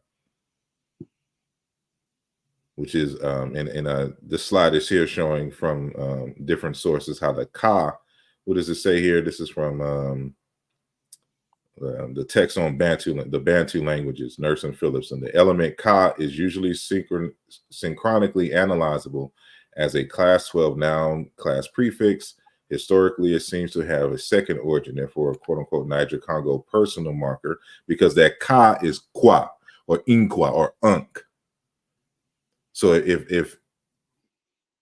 the ancient Egyptians would have made this combination, it would have been like Unk Ra. But it's just so you don't always say Unk, you say Nkwa or Kwa, or like when the people, the Makwa or the Makwa in Southeast Africa, in Mozambique, they all had it. So in Akan they say Nkwa, in Chiluba and Kikongo it's Nkwa, but it's been reduced when it's now grammaticalized as Ka. It's a personal marker because it literally means a person, an entity, or a being, existing being, which also survives in Bantu class as a verbal prefix. This origin is manifest in its use of form names and name-like common nouns which have no semantic link with the mainly diminutive class because they're two different prefixes, and formally by a frequent absence of the augment and or assignment of such nouns to class 1, which is another typical feature of names. But you can see it like Kalunga, God, Kajina, namesake, right? And that word Dina in Kwanyama is Rina or Rin in ancient Egyptian, meaning name, right? But Fuka, I'm sorry? I don't know, I'm just saying the name in my language is Retwa. Okay. And we always got to be mindful as well that, there's different forms of the same word, right? Like this word jikinga comes from a root kinga, means to take care of, to protect. But there's a series showing that for some reason the K, and this is in this is either Kikongo or Chiluba, the K became palatalized probably to T, and it was voiced to D, and that's how it became L. So now you have a doublet in the language, lunga, to mind, to take care of, to keep watch, to look after, to protect the guard, right? And then I show a regular sound meaning correspondences to prove it, right? So Jikwangu, water, Nlangu, water, Kingalela, to peep, to peer, look down upon from a height, looking attentively, Lungadila, look after, Lunga, guard, right, etc., etc. And so what this tells us is that at some stage of the language, and this has to be Kikongo because I say Chiluba here, that there was a prefix that was lost, because prefixes initiate sound change, prefixes and suffixes. So when you see doublets like this in the language, that is because there's a lost prefix, probably somewhere in the proto stage, during the proto-Bantu stage, it was lost. But the sound changes already existed, and that's why you had these doublets. So this is the exact kind of thing that I do in ancient Egyptian, because you'll see the same type of correspondences.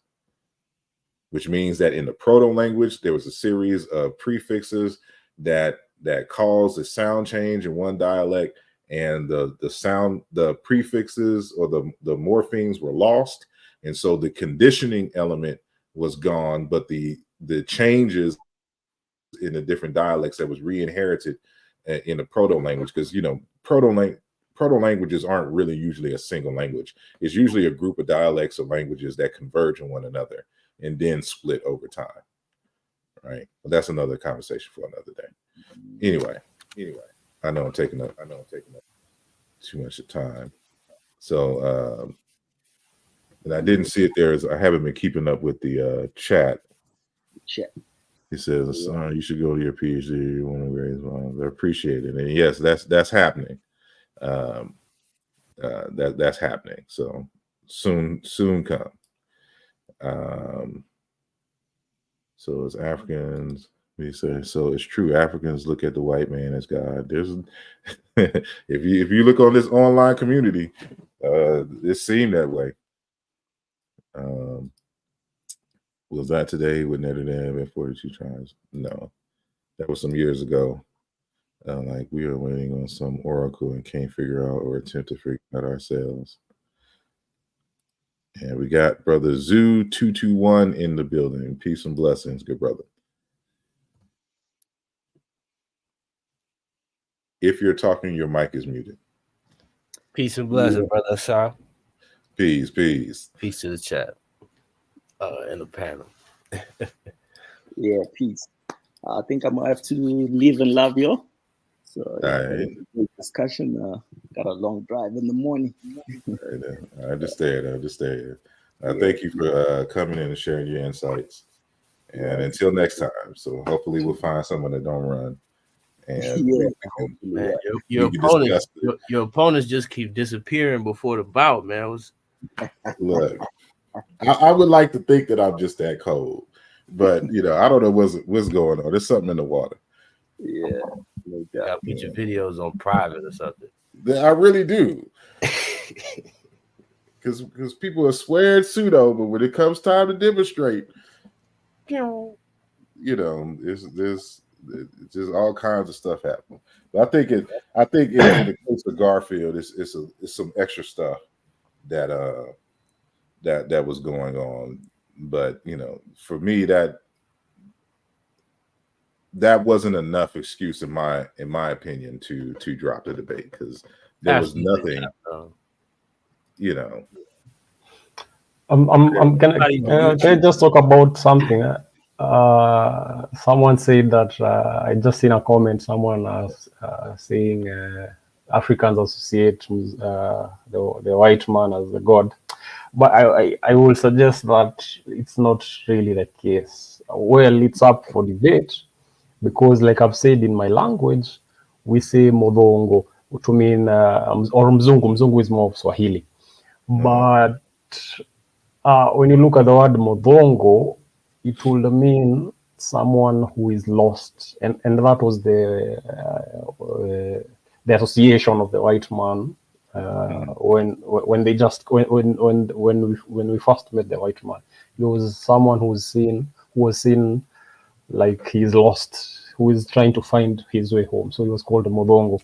And also the word zongo in Kiswahili, it means or even in Kikuyu, going around. So it's up for debate, but I also see an association with the fact that we really never knew who these people are and where they are from, so we just associated with them with being lost or just going around. I was gonna support what the brother was saying. In Wolof, where is a word for white, and it's kind of the only word for white as a color, and it's also applied to human beings sometimes. But the only other homonyms for where are where bitter, or where bitter hard, So whereas for Newell or even honk, there are these other applications, there are these other dimensions that the word covers, So it kind of shows you what how the people value those classifications.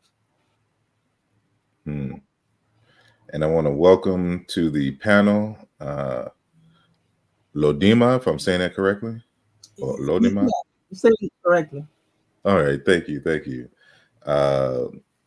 Peace and blessings. Welcome to the Mbongi. Yes. You have a question or comment? All right, thanks. I'm sorry, I didn't hear you. Yeah, I would like to come back to the definition. Can you hear me? Yeah, I can hear you now. Go ahead. Yeah, I was saying that I would like to come back to regarding Mulungu, Muzungu. Okay. Go ahead.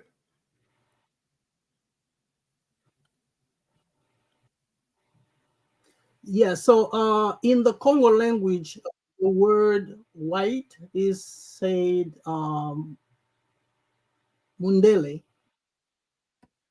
Mundele means evil spirit. So I think it depends on culture, the history of a tribe, because in the Congo language of the Congo kingdom, when the white people first came to the area, they were assimilated to evil spirit because of their color.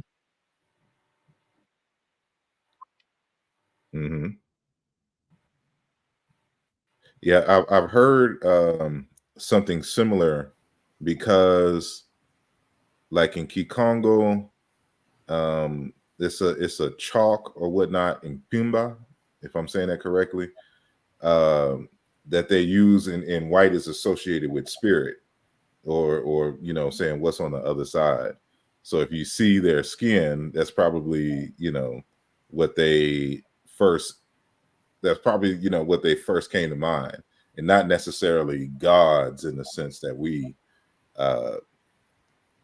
may understand over here in the West as the term gods. More like ghosts. But yeah, something along those lines. Yeah. I was gonna say, if I could just kind of add to what you're saying. So in West Africa, it seems like you have that dichotomy of blacks and reds and this kind of thing, right? But it's interesting what he says in Dela. If I'm wrong, correct me. That might be a homonym for the word for flag, and the word for, like, also the word for nectar in that language, Dela. Mundele. It has to do with the meaning of the word, I believe. In the Congo language, Ntela, I believe it means something that's evil.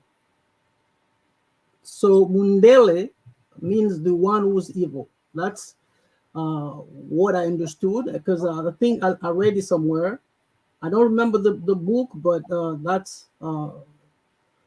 what the meaning is. That's interesting. I know that, for instance, in Wolof you have the word njor, which is a word for white flag, which is also a symbol or even a rebus of a word choro, right? Which is a word for spirit. And it's a common word for spirit in African languages, the same kind of cluster as netter. But so you could see that association likely happening. But I know in West Africa, for instance, the popular dichotomy of reds and blacks, there are even times where you can point out that some groups try to maybe side or incorporate, because at the end of the day, those systems are meant to incorporate groups into the society, as well as make divisions. But you can tell that they could not fit into that category, So they had to make other kinds of classifications for Europeans and stuff like that. So I'm curious if that's not the case in your language as well. And some of the problem, I guess, is that we don't have records that stretch back throughout the period of time that give us an idea of how terms may have changed. I'm pulling up now. I have to redo this whole thing because this is way before when I did this, because this is when I first came across Muba Binge Bilolo's work. And so he's the one who introduced that argument. At least that's the first time I've heard it, in terms of bandele or bandela, meaning flag, and it being related to netter. Right. And so, you know, I have books that I haven't published because I've changed my mind, you know, upon further research and the like. And so this is a chapter from, you know, one of the books dealing with netter as flag, right? And so I'm still going off of, so I think like what Lodima was saying in terms of like it meaning person, like that, like in Chiluba they have this the root lela, meaning to give birth, to produce, cause, source, generate, a family, a home, adopt, educate, raise, subject, and submit. And so there's other forms, because like when it's nasalized and the agent prefix is added, the L in the this first L becomes D, so it becomes indela, and that's what Bilolo was using, because he was equating the D, because I mean with Proto-Bantu D is what became L, so both of these technically are D's from a historical point of view, right? And so, you know, dealing with Neteret pole, cult flag, Neteru, sacred pole flag. I have since modified this argument because I think Bilolo has the more archaic root without the qua prefix that was fossilized into quele, and it's the quele that became kole, kola, meaning strong, strength, and that's what became neture, because it was the K was palatalized into ch, and that's what I show in Aluja Volume 2, as well as in my book on Orisha. So I've modified that, but I just remember that going through these. So like in Chiluba, you have Infuela, meaning flag. Infuela, flag again. Muel, Mutandala, Mutamba, Pole Ridge, 10 days. Like what's his name? Bilolo will do. Like Bilolo's a scientist in the sense that he likes to experiment, because he likes to come from his language to the meta nature and explore the different prefixes and suffixes in his language to see if they have correspondences in the written script of the Shesh Meta Nature. Right. So you'll see like words that don't necessarily deal with what we're looking for, because we're dealing with Neteru and flags, but that's because he's doing an experiment to show stuff here. Right. So you have bandila, stand up against somebody, but la ba n, or ban, meaning to rise, to get up.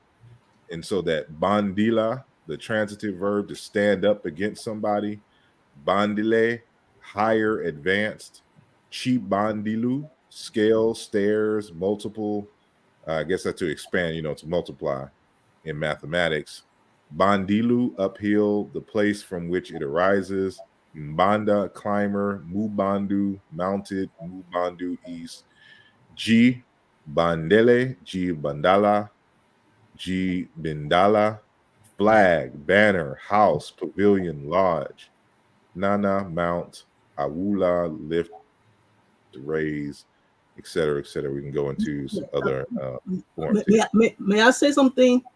Go ahead. Yes, Bendila also exists in Kikongo, but it's different from Mundele. What I said was Mundele, which means white man. Uh-huh. And the root is Tela, Tela, to Mundele, Mundele. You said, spell it again. Tela. That's the root of the verb. Uh-huh. Tela, and that gave Mundele or Mundele. Yeah, there was the N before D. Oh, N. And no, Mundele. Oh, okay. I see. Yes, that's Mundele, white man. But that may be a separate word because I think different from Bendila. Bendila, that's something else. Do you have a word? Do you have a word that's correlative to Medu Nature chur, which is blood or red? I'm sorry. Say it again. Medu Nature chur or chir. The ch symbol and the R, or sometimes the N ch and the R symbol for red. I believe. Let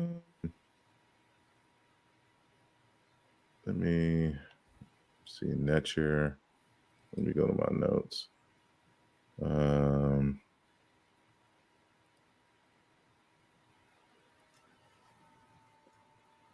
This is so y'all can see my work process. Like I just go around recording words. I need to organize this better. As you see, I have random. Like if you was to look through my, everything would look like random notes. I know everything is sometimes. Because I definitely, but that word I really wanted to ask you a whole. Go ahead though. Go ahead. Hold on, because I'm gonna go to, because that was in the let me see, academic pursuits journal Nature. So let me go. So I did so this is my journal article on the word Nature.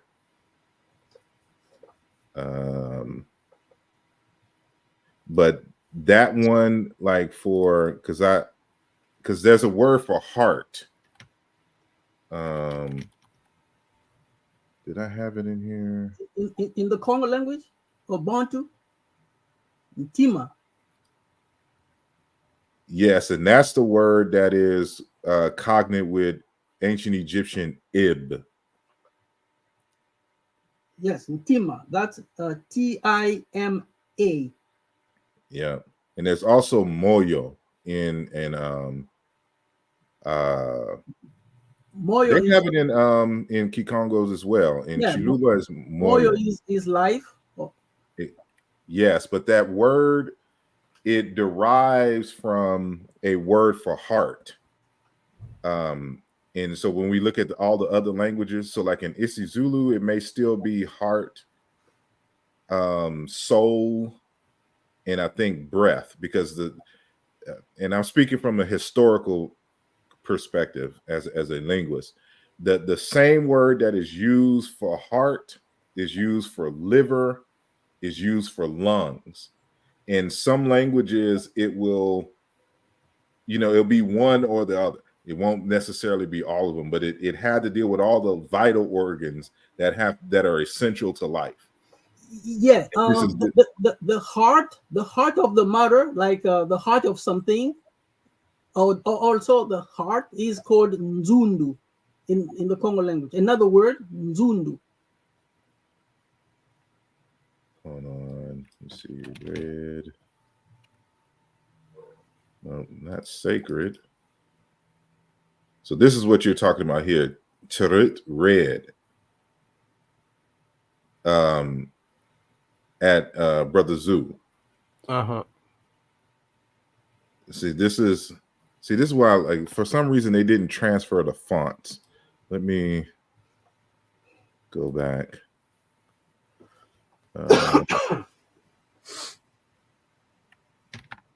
So this is with it. Let me do them.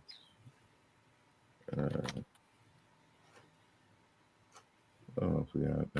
Is it Trent?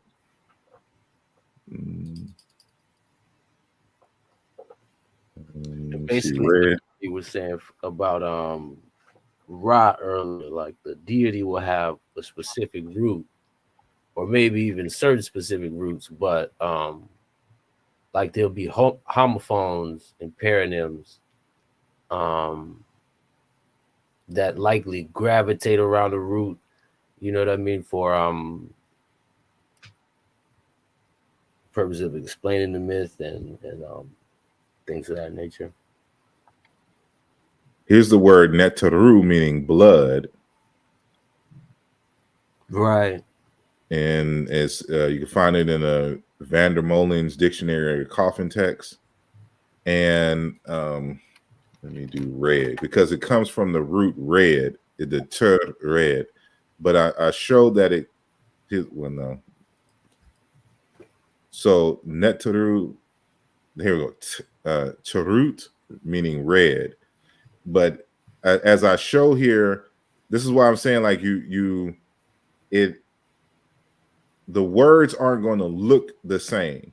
So like you have a series, like with this series here in Chiluba, the ch in ancient Egyptian corresponds to K. K sound, yeah. And then the R corresponds to Chiluba L, right? But it also, that R corresponds to Chiluba S or Z, right?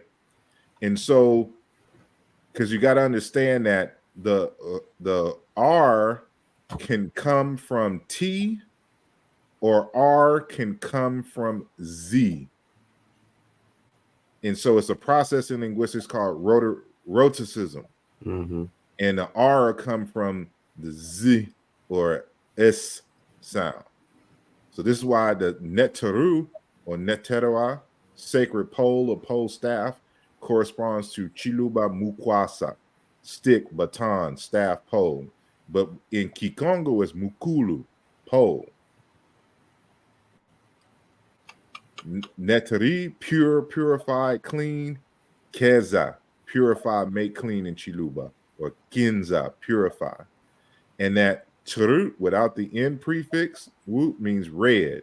But in Chiluba's kunze, red, kunzu, or kunzu, to be red, right? Neturu, that kind of cloth. That's why it's a flag and cloth. Is chikusu kusu, cloth rag. So you can see by regular sound correspondences, Z and S also corresponds with ancient Egyptian R in the second consonant position. So it seems like there's a different evolution as far as a homonymy in that group. Exactly. So like what we can say is that if we was to, do a quasi reconstruction, there was two pronunciations of the consonantal root. Actually, this is what I would argue, because this is what it looks like was the case. Let me push this down here. So there was initially, because you can do this, there's probably a Z sound that in one direction went D, and in another direction it went Z. It split. D becomes, L in Chiluba, and in a lot of Bantu languages, right?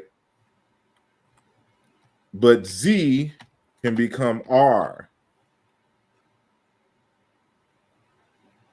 And so there was this stage, let's just say, oops, sorry. So this probably happened in Proto, so that was Proto to both of these languages, right? To Proto-Egyptian, Proto-Bantu. This happened here. But in Egyptian, after this sound change, there was a sound change because both of these can go to R. D can become R and Z can become R. So whatever this is, these two sounds merged in Egyptian. So that's why you see simply the R consonant, whereas the original split happened in Chiluba in this way. So this is why you have some correspondences as KL as the root, and then others correspondences as KZ. But the thing is it's kind of hard. So that's, I would have to have more languages to know definitively, because D can be pronounced if there's a palatal vowel after it as Z, or it might come out as G. Mm-hmm. And then G can become Z or Z. Like this happens all the time. So it's, unless I have like a whole bunch of languages that I can compare all of these particular words, you know, it's hard to say, but I just know the possibilities. Z can become D, Z. Z can become R, D can become R, or in this case, in Chiluba becomes L, but the Proto-Bantu D becomes R in other languages. So that's why Kikongo will say Kalunga, but in some East African Bantu languages, they'll say Murungu or Morunga. That D became R. So it's a process that we have to, you know, be weary of, but that's just part of the, so I personally wouldn't try to reconstruct based on 2 languages. Like I would need about 5 or 6 at a minimum to see what was the more likely process. So sounds merge in languages and then sounds split. Mm-hmm. Yeah. So Mundela. Oh, let me go back. What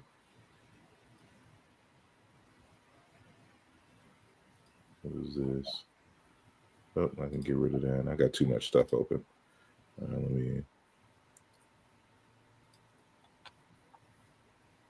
see. And I was going to prepare for everyone some notes for the debate, but now I ain't going to do it. See, ain't no debate. I was looking out for y'all. I'm sorry. So what were we saying about the flag? Oh yeah. But I let the brother say what he was saying. I think he was still talking. Who, me? Yeah, Lodima. Yeah, yes. I was saying that in the Congo language we also have bendila, meaning flag. Mm-hmm. Now the problem is because in Portuguese, that is the same word for flag as well. So we have to go back in time to see if it's not a coincidence, because of course when the Portuguese came, they landed in Congo first, right? Yeah, but etymologically speaking, there is the word benda, which means to move, to dance. So bendila is something that moves, right? Because bendila is a relative verb from benda. See, this is why I do the comparisons, right? Because so I'm doing Egyptian and Chiluba.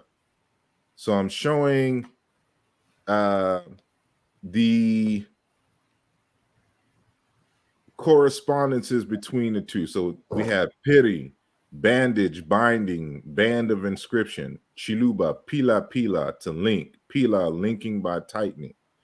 And so we're talking about binding and bandages and stuff like that, right?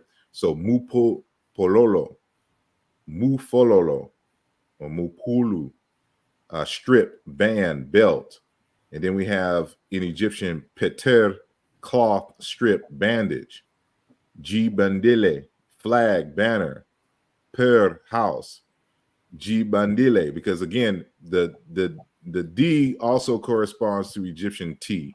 So it's kind of hard to say if, but so you have Mendele, but just in case this isn't, if somebody doesn't want to argue these because of this extra segment, you still have like per house in ancient Egyptian is in Chiluba, Mbelo, or Mbelu, house, home. In Bidi, house, attic, storeroom. Betu, residential area, a place to sleep. Because remember, T can also become R, right? Yeah, but the thing is, you can't explain Bendele in Chiluba using the main root. You can't explain it. It's a loan word from another language. Because if the word Bendele came from Chiluba, you should be able to explain it using a root. Do you understand what I mean? Yes, and But you that's can't why we explain it. do the comparative stuff so we can find out if it's a loan or not. Because Chiluba and Kikongo are both related. So this is why I go to ancient Egyptian, because if I can show using regular sound meaning correspondences between, for example, Egyptian and Chiluba, I know for a fact that it's an inherited term and not one based upon a possible loan, because Kikongo and Chiluba are in close proximity, so of course we expect some borrowing from interactions between the two.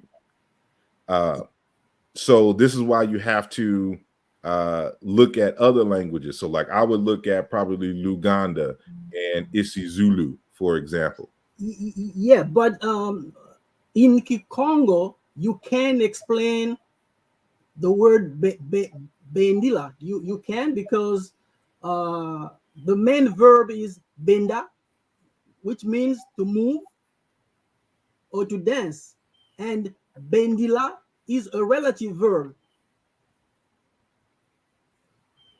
having the same root. Understand, but I'm not necessarily, and I think this is where the confusion is. I'm not saying like I'm agreeing with your Kikongo stance, but I'm not arguing that word in Chiluba. I'm just going to Chiluba to find the word for flag for them in the same way that I would any other. So it's for them is based on the kind of word for cloth as we saw earlier. So let me see. So for them, their native, it would be band, because that would be to get up, to rise up, to higher stairs, da da da. But and so Jibindala, like is simultaneously the word for flag, banner, house, pavilion, lodge, right? So these are two homonyms, they're different things altogether. So in order to see if it's a loan or not, that's why we got to look into the older languages. So like if for example, if I go to Chiluba and I say, well, their word for no, not dons. I don't want dons. So they're going to say maja or buji, but this is just one. So let's say benda, right? So to turn, to bend, to stagger, to curve, curvature. Let's say it's not going to show me.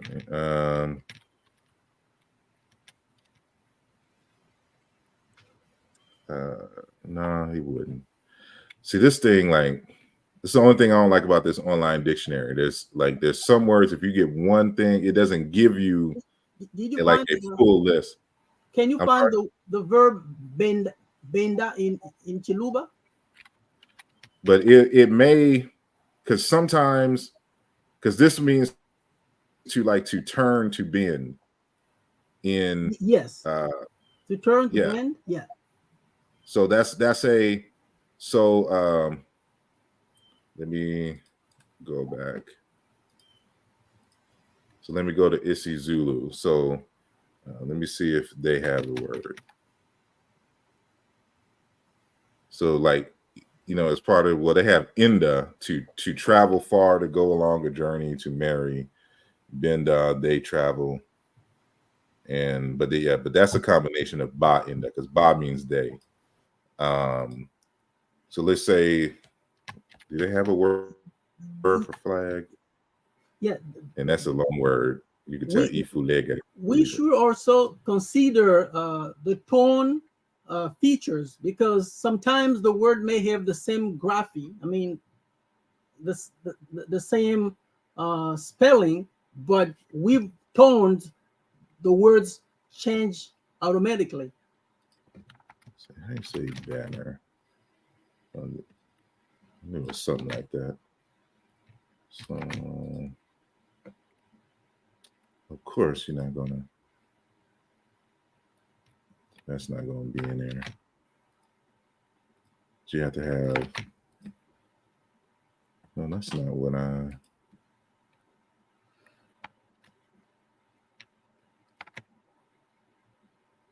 No. See, sometimes. See, when I have to do these searches, I have to always think of synonyms, which is hard, and I may not know all the synonyms in French for terms. For what term? Like for a banner or something like that. Or try flag, drapeau. Hold on.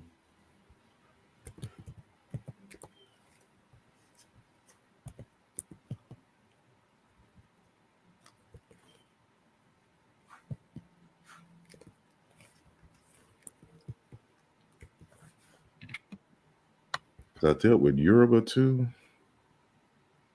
Oh, this is going into a totally different direction. Well, I'm dealing with Pata. I need to go over these notes and see what is salvageable.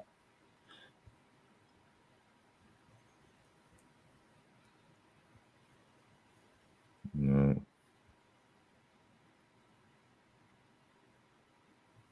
Yeah, because what's his name got a whole. Yeah, because this is what he, and I'm talking about Bilolo. Like, because this, he looks at the sign and whatnot. So there's like a BD, like, even though this is the Netcher symbol, it is pronounced another way as well as BD. And so in Chiluba, Banda, to mount. If indeed a flag has to be mounted on something. Exactly. Bid, to clean with natron. And so that would correspond, because Egyptian B corresponds to Chiluba V on occasion as well. So Chiluba Vilu, clean, white. Vinda, mop, scrub, clean. Dimpa, I asked if it's a middle. So Pela in Pevelelu, rub, clean. Kupela, white, clean. Kubula, bleaching, clean, purify. Kubuka, to be white, to be pure. And so we wonder if this is not Netcher, but like a BDR or something like that, given the this variant. And then you have Ben to to enfold, to wrap up, to ornament oneself, to sit in and go to, then to enfold, to wrap oneself. Chiluba mufudi, fold, lufudi, fenda, threaten, and I don't know. Peter, fan bandages, Peter, nope. So these are just notes. So this is just how I write notes. Sometimes I write notes in sentences. In the Congo language, we also have bunda, which means to wrap, to put together. Bunda? Yeah. Let me see if, what's the name has that. To put together.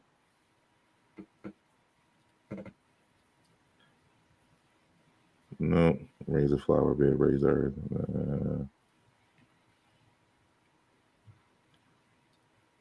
Like to, I'm trying to see how would I search, would it be to intermix?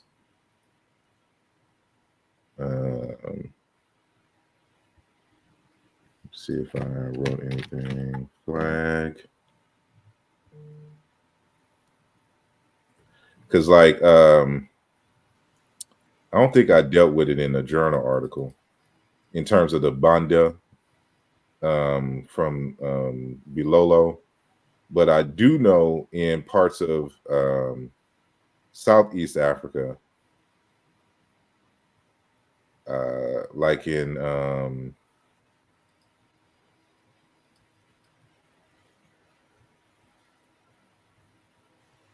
hold on, because there's a brother who I interviewed in Houston, and he's out of Zimbabwe.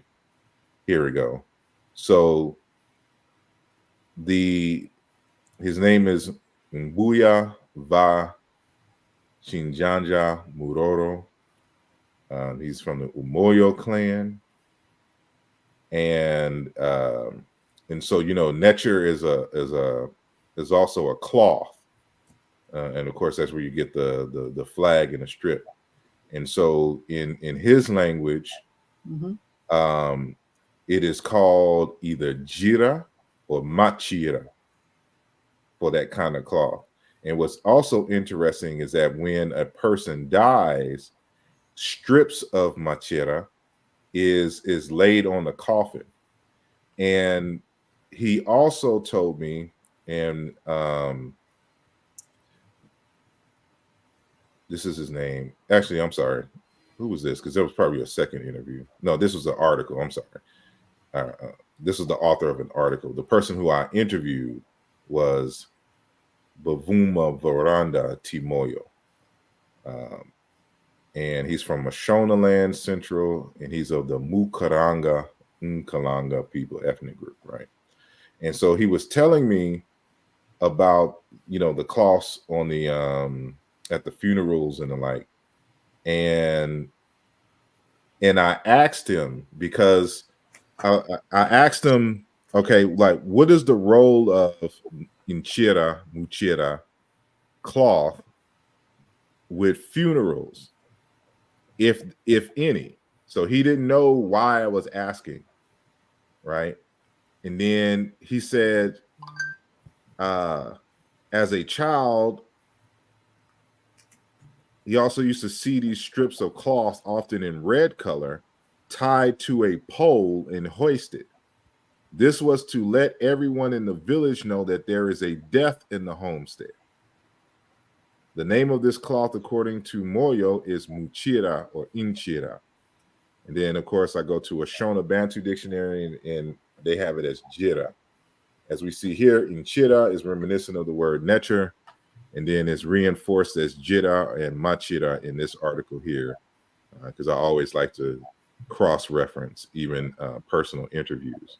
But the Yoruba, other people in the Congo, and I cite all of that in the article, they do the same thing. So you see these, because this is the netcher symbol that you see. This is the earliest in a pre-dynastic pottery of netcher. It's just a pole stuck in the ground, and it strips of cloth laid dangling. So it can be 2 or 3, as you can see in this, and it's hard to see the pot mark.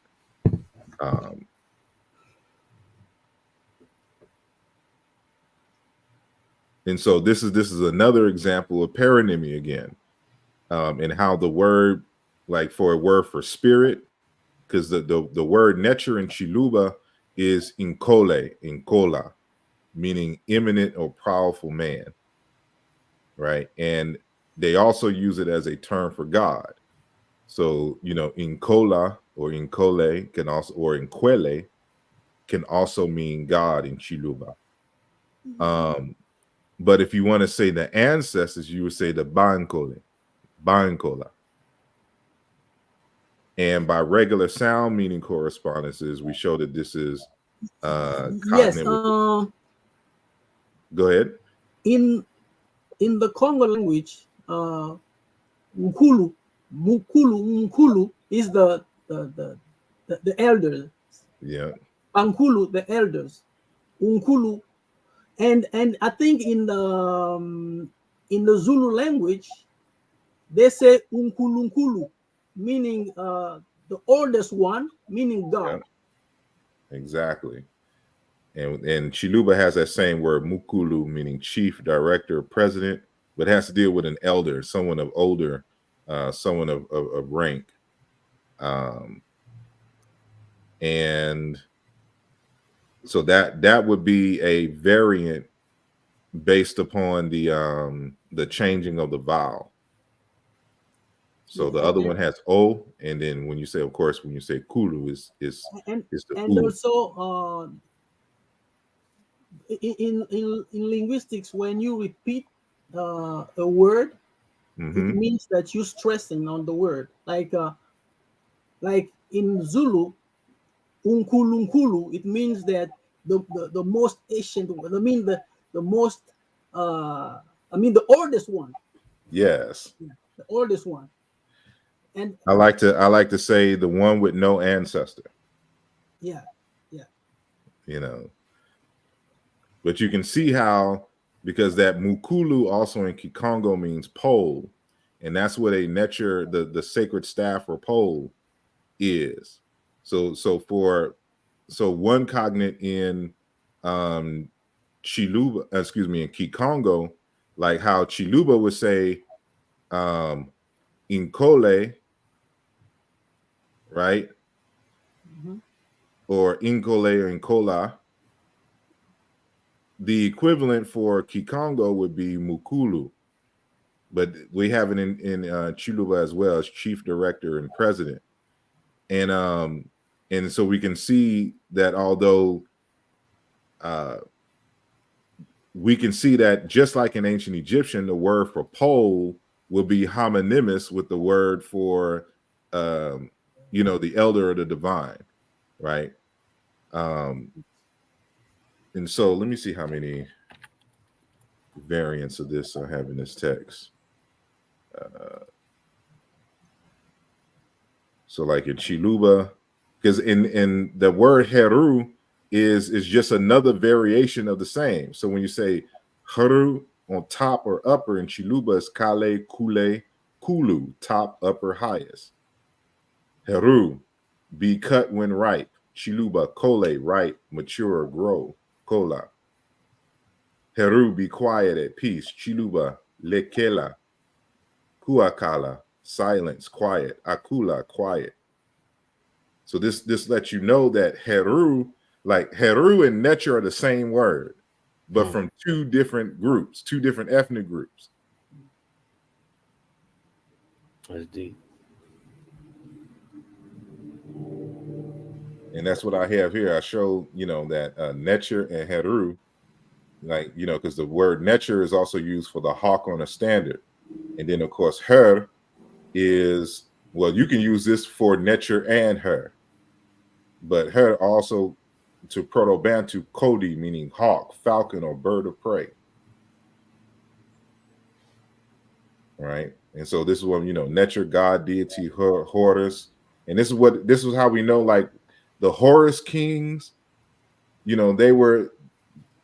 came from a language you know, just like the Chiluba and Kole, because these are words for king. I mean, it's for God, but it's any person of power and prestige, you know, that has social weight, but especially a king or a deity or the whatnot. That's all that means. So when you talk about divine kingship, quote unquote.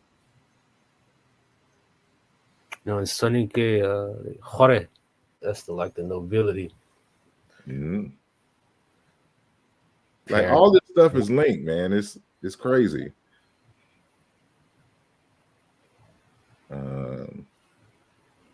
Anyway, I need to look into that because I don't have my book on me, and I left it, and I looked at it this morning and I left it. Well, dude, hold on. Let me see, because now I gotta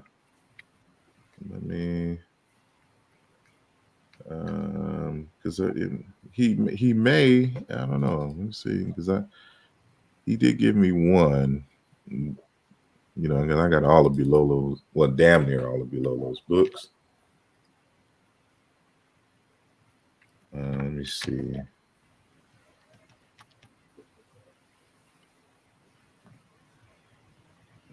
So he hasn't. Nope, that's Professor Panu Bindele.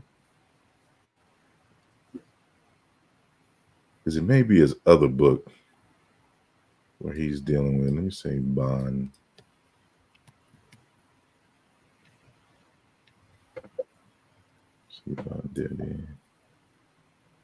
So this is, no, he doesn't deal with it in this book. This is his book, Invisibility and Immanence of the Creator, Amen.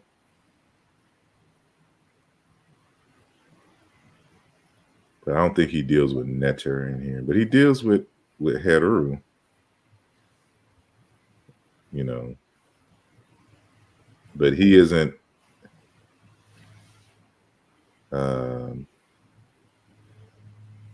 as experimental with the phonemes like I am.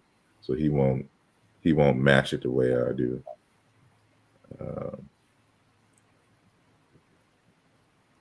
Yeah, he doesn't deal with it. It's another book that I have that he deals with that. Yep, it's in the edited book. So based on your work, what is the word that you think gave Lechero the oldest one? I'm sorry, which one? Based on your work, what is the main word that gave Lechero?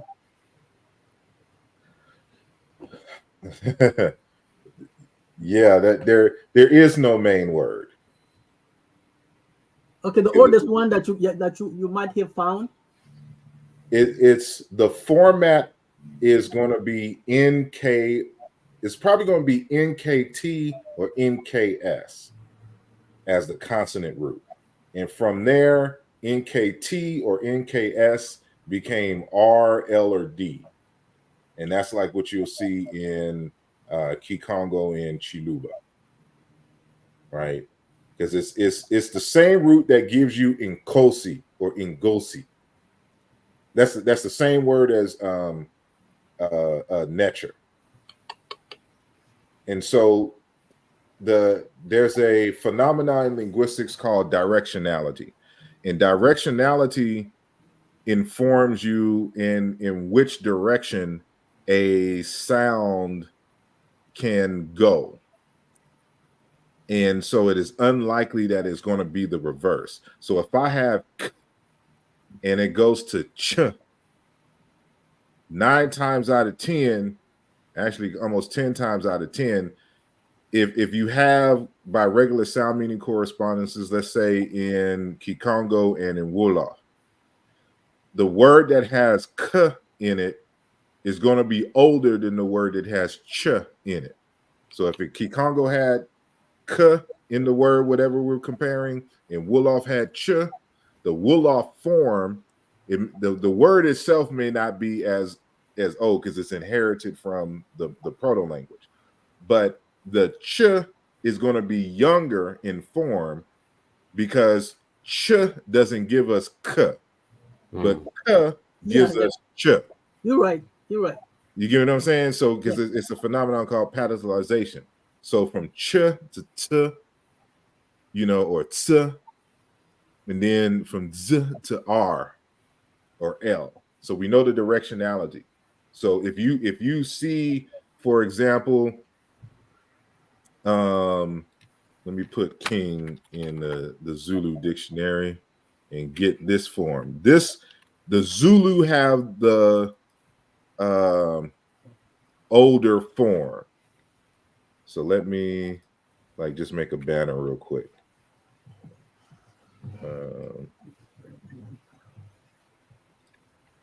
Right.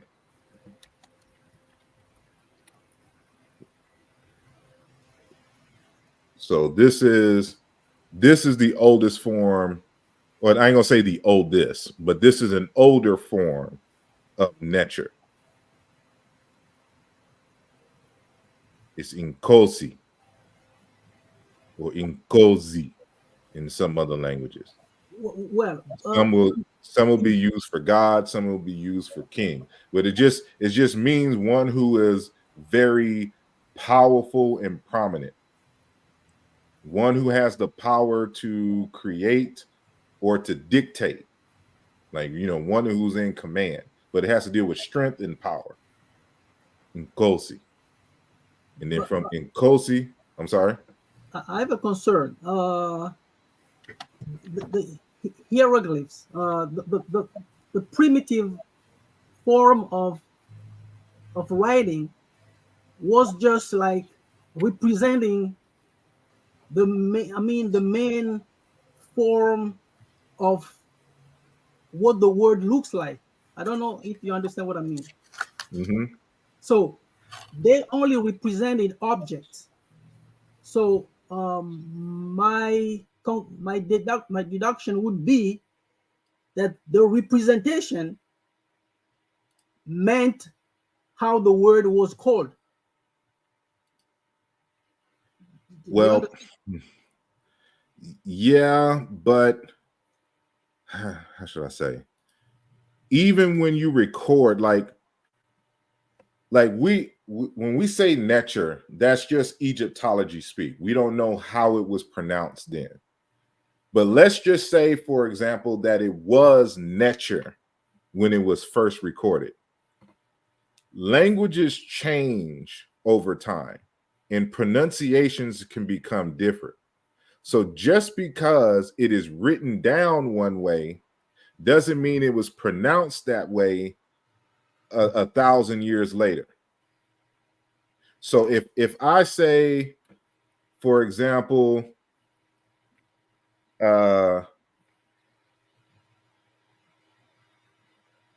if I say, is that how you spell it? It didn't give me. So let's say I have pneumonia. Mm-hmm. Right? You don't pronounce the P in English. But at one time, it was pneumonia. It's kind of hard to even say. That's probably why it went silent, because you have to do too much work to say P, pneumonia. Mm-hmm. Pneumonia. So it became silent. But we still write it pneumonia.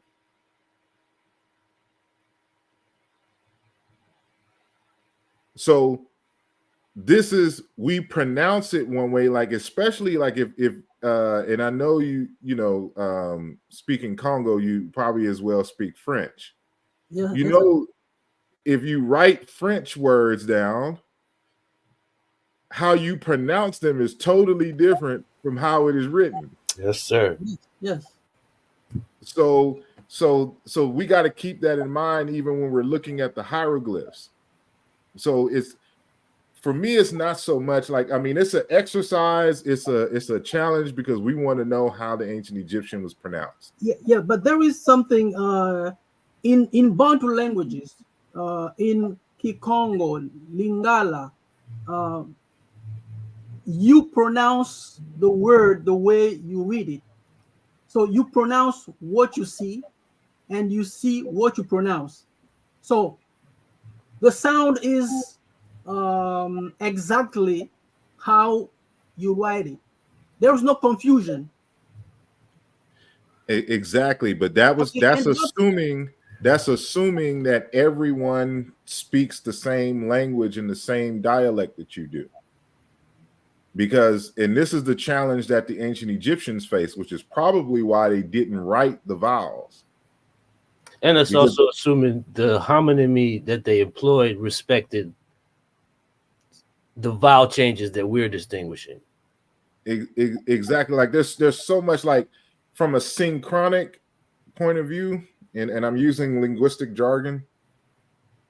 In the present day, you do that because you're in your space where you read. But if I have different phonemes in my language and I'm reading it, your language, or the word in your language, or it is written, I'm going to pronounce it slightly different because my language is interfering with how I pronounce, so like my Southern country English, right, interferes with how I say Bantu words. Yeah, you can hear it. I do understand that, but Yeah. in terms of Bantu languages, Mboli showed it in his book that the Egyptian language is just an evolution of the Bantu language, right? So, in the earliest time, I would say the language was monosyllabic, just like the Congo language is today, because the phoneme is exactly the way you write it. There is no confusion. So there is harmony between sound and the phone that you hear, and the graph that you write. But the fact that today there is like a confusion because language evolved across throughout centuries and millenniums. Yeah, I mean, but that's part of the challenge,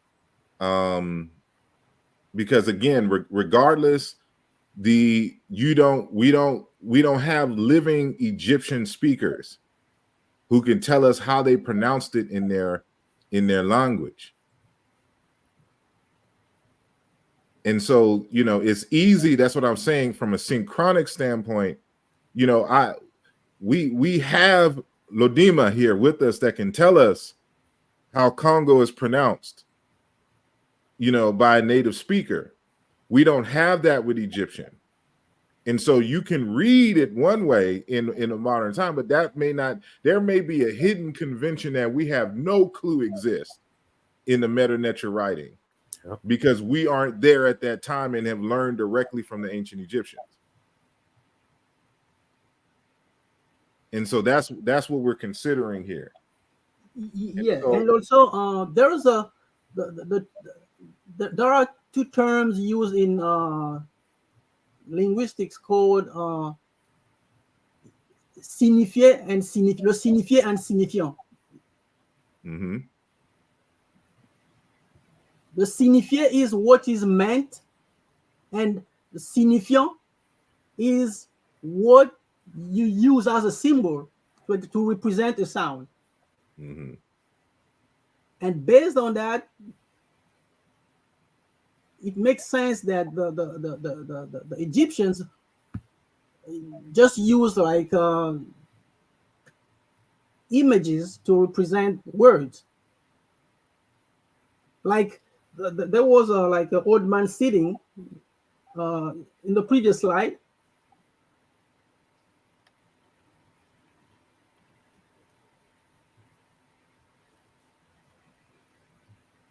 This one? No, it was Yes, this no, the previous one. No.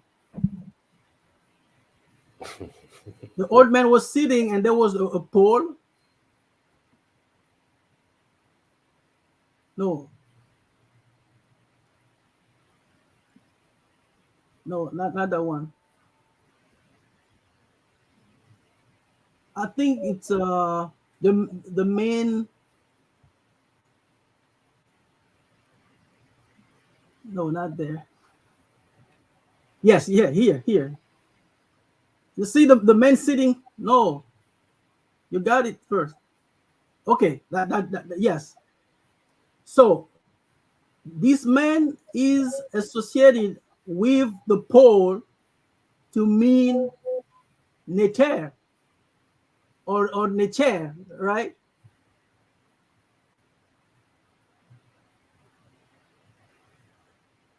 Can you hear me?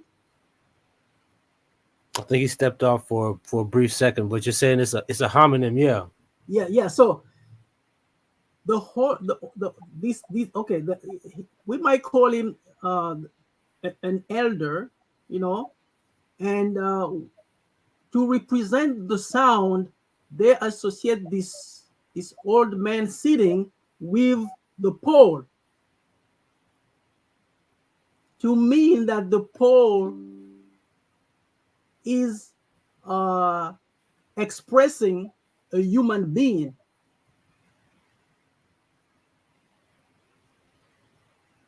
Do you understand what I mean? I'm kind of following you. You're saying they would use one of the symbols to represent Yes, this pole in fact this pole is the word is I mean the graph to represent the term that to mean the old man. This pole is what is read what is read nature or nature. That's correct. You muted us, sir.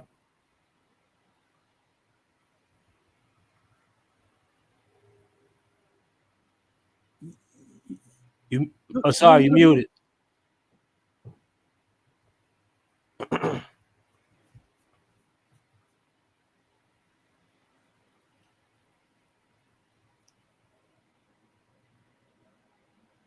So, brother, I think what Asar was explaining though is that yes, they use homonyms to represent some of the same ideas.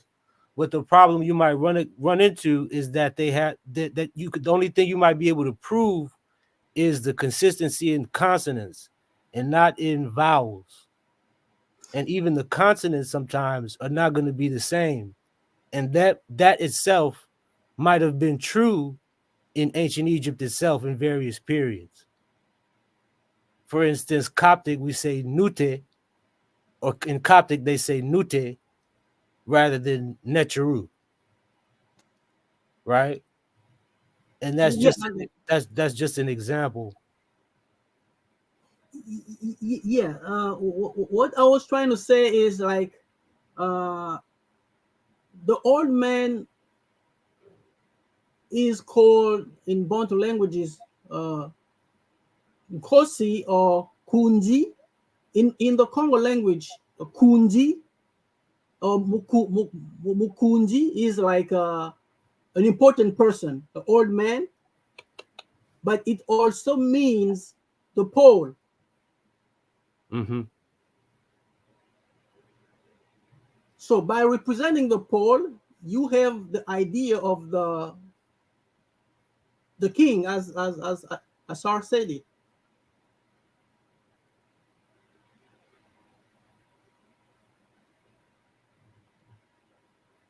Right. I'm kind of following. I'm just trying to see what your larger point is. I think you on now, sorry. Can you hear me now? Yep. Yeah, I don't know what the heck happened. I'm sorry. Yeah, I heard everything that y'all said, but I wasn't paying attention at the same time. So you have to repeat it. I was trying to fill in for you for a second. I was like, man. But yeah, go ahead. I would like you to go ahead. So I was So I was saying that you said that the oldest word was Kosi, right? No. I'm not saying the oldest is. I'm Chair. saying that the Might, older out of the might, forms that we just showed, Nkosi is older than Nkole, for which they're both cognate with the word nature. So I'm not saying anyone is the oldest. We don't know what the oldest is. But yeah, I understand. But by way of directionality. So, like, for example, like in these other languages, they would say in Shango, you would say toro, zande toro. In Tree, in Ghana, in toro. In Ewe, trowo. Wo being the plural suffix, just like W in ancient Egyptian. And I'm not quite sure how this is. You'll be able to tell me that, Brother Zoo. Tur. How would you say that? Tur. Yeah, and then what's interesting, you also have choro, which is another word for a certain kind of spirit, and it's really the same. It's the same root, and you could imagine that it was a similar situation in not only in Egyptian but other languages. So you would need to be able to differentiate.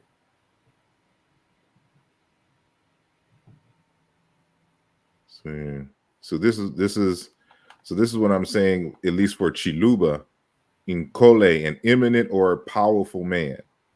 Nkole and Kwele, God. By Nkole, spirits, ghosts. It comes from a root kol, meaning to become strong or to work. It's the one who is able to get the most accomplished. That's why he's an eminent or powerful person. And I show in a different set of it may be in this slideshow too. It may be, but that same root with the I suffix gives you the word hawk, bird of prey, crocodile, and Kodi. Right? It is any powerful animal. So that's why the symbol for the netter is also the hawk, the falcon. And on top of a standard, this becomes, because these are these terms come from the same root, but different physical representations in terms of the grapheme. But these, a different word from this. But then you have, just like in this form here, mukulu, it's a different set of vowels. Chief, director, president, head. Inkela, erudite, learned man, educated, civilized, and noble. Right? I'm trying to see if I didn't put it in here. I'm trying to see what slideshow would I put that in, because now I got to do a search. Let me see.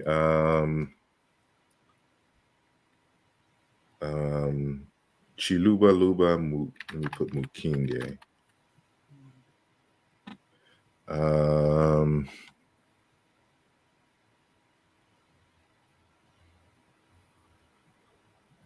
This is one, because I did alpha males, right? So this is just me looking fly. Just want to keep that there for a second. You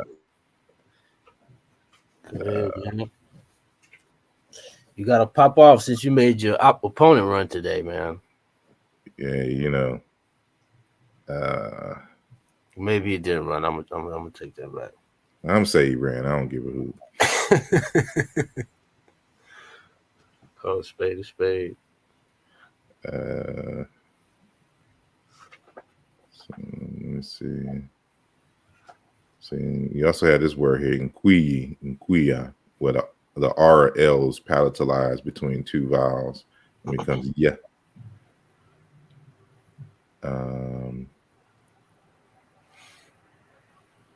Here we.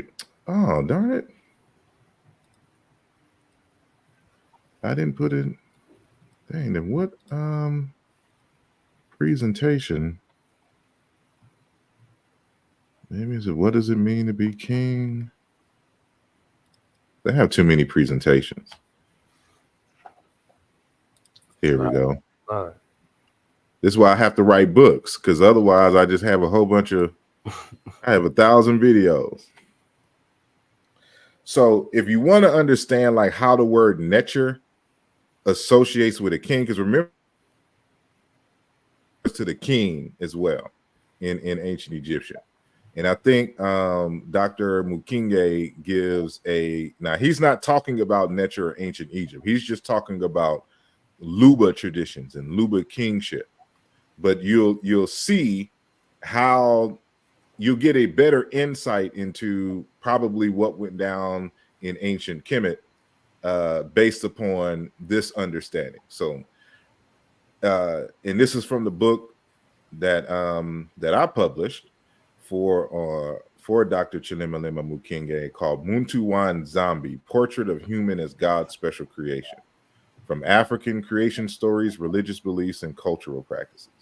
So he is a Muluba out of the Democratic Republic of Congo who currently lives in the United States. So here we go. Human beings are given opportunities to ascend into spiritual states while on earth.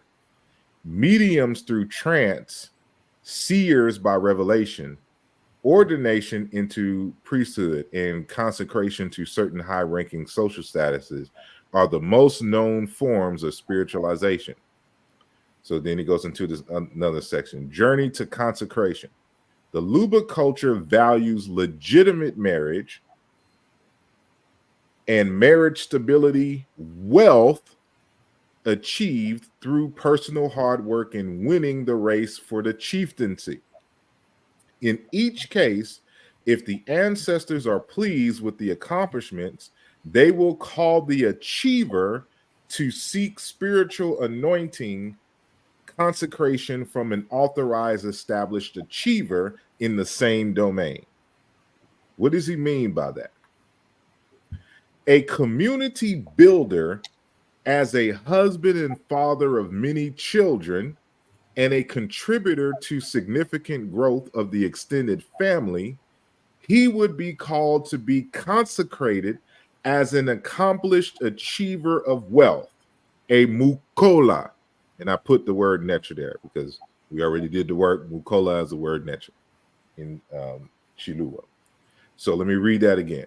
A community builder as a husband and father of many healthy children and a contributor to a significant growth of the extended family, he would be called to be consecrated as an accomplished achiever of wealth. That's what a nature is.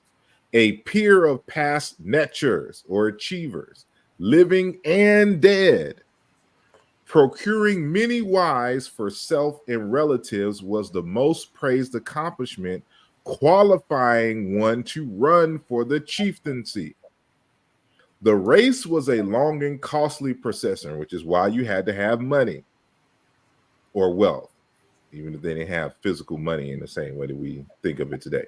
The candidate had to satisfy incumbent chiefs and the power giver dignitaries' immeasurable appetite for the riches. So just like in the United States where we gotta, you gotta pay to play, politics locally was in a similar way. Finally, victorious of this long and costly competition for the chieftain throne, he was invested chief or infumu. And even though this word looks different, it is cognate with the word him, meaning chief majesty in ancient Egyptian, because this word infumu is a variant of the word nkumu or nkom, meaning king or chief in the other Bantu languages. And so it became nkumu, and then nkupu, and then fu, or it's like it's a sound change from ku to pu, and then fu. So infumu is from nkumu. Investiture into chieftaincy.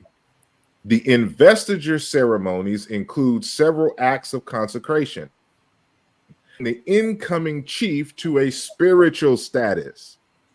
Altogether, investiture rituals are believed to turn the incoming chief into a peer of the spirits of past leaders, and them his partners in the governance of the chiefdom. So by you being an eminent or powerful or wealthy and of course knowledgeable person who has shown that you can accumulate resources and distribute them effectively, you have the opportunity to run for chieftaincy. And once you have become a chief, you are consecrated and you're put into a brotherhood of past achievers. And it is a spiritual status. This is what it means when they talk about divine kingship.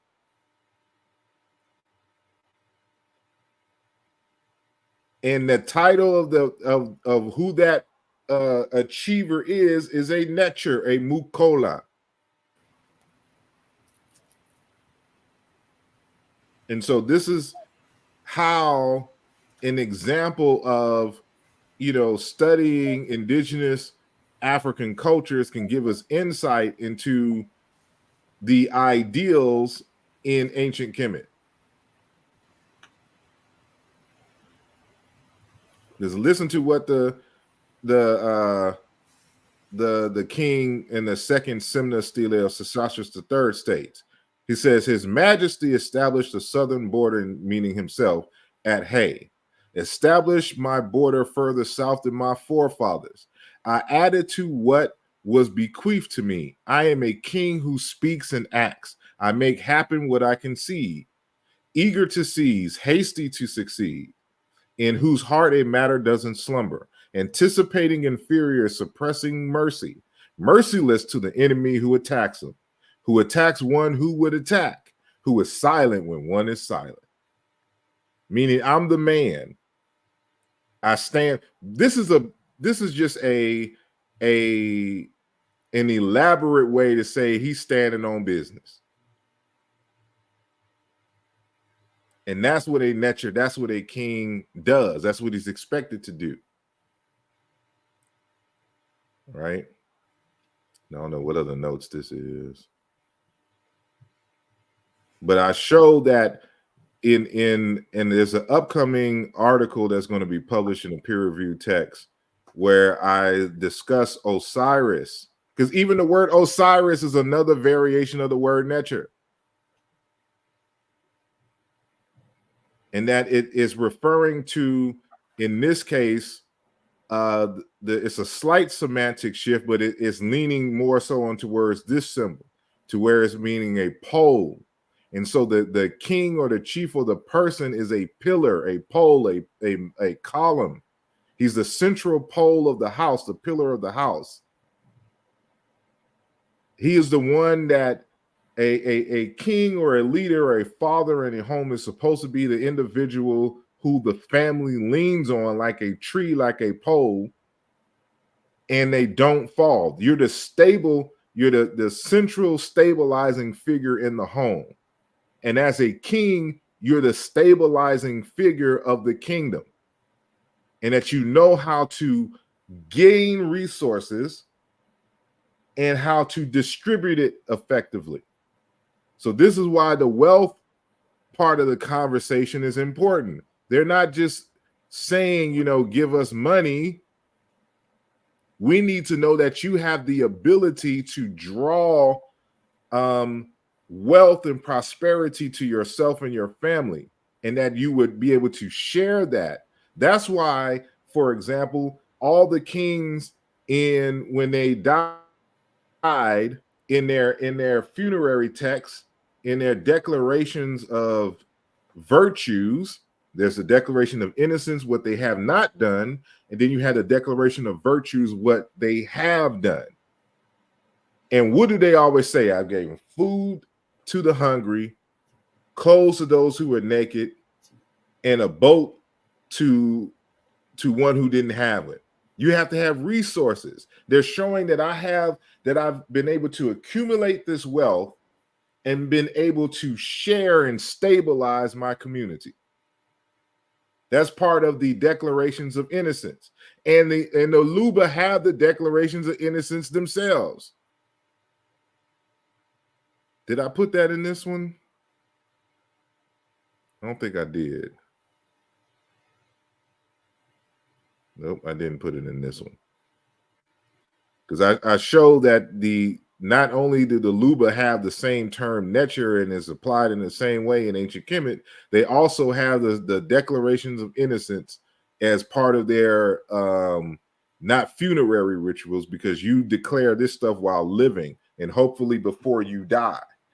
So to determine if you're if you're dying, you declare your innocence so that they can determine if your sickness and your illness is the result of you doing bad to others and somebody, using some kind of spell or something like this to get back at you for something that you've done. So if you are able to declare yourself that you have not robbed, you have not stolen, you have not lied, you haven't done any of those things, then if somebody did put a spell on you, now they are in the wrong. They're acting maliciously.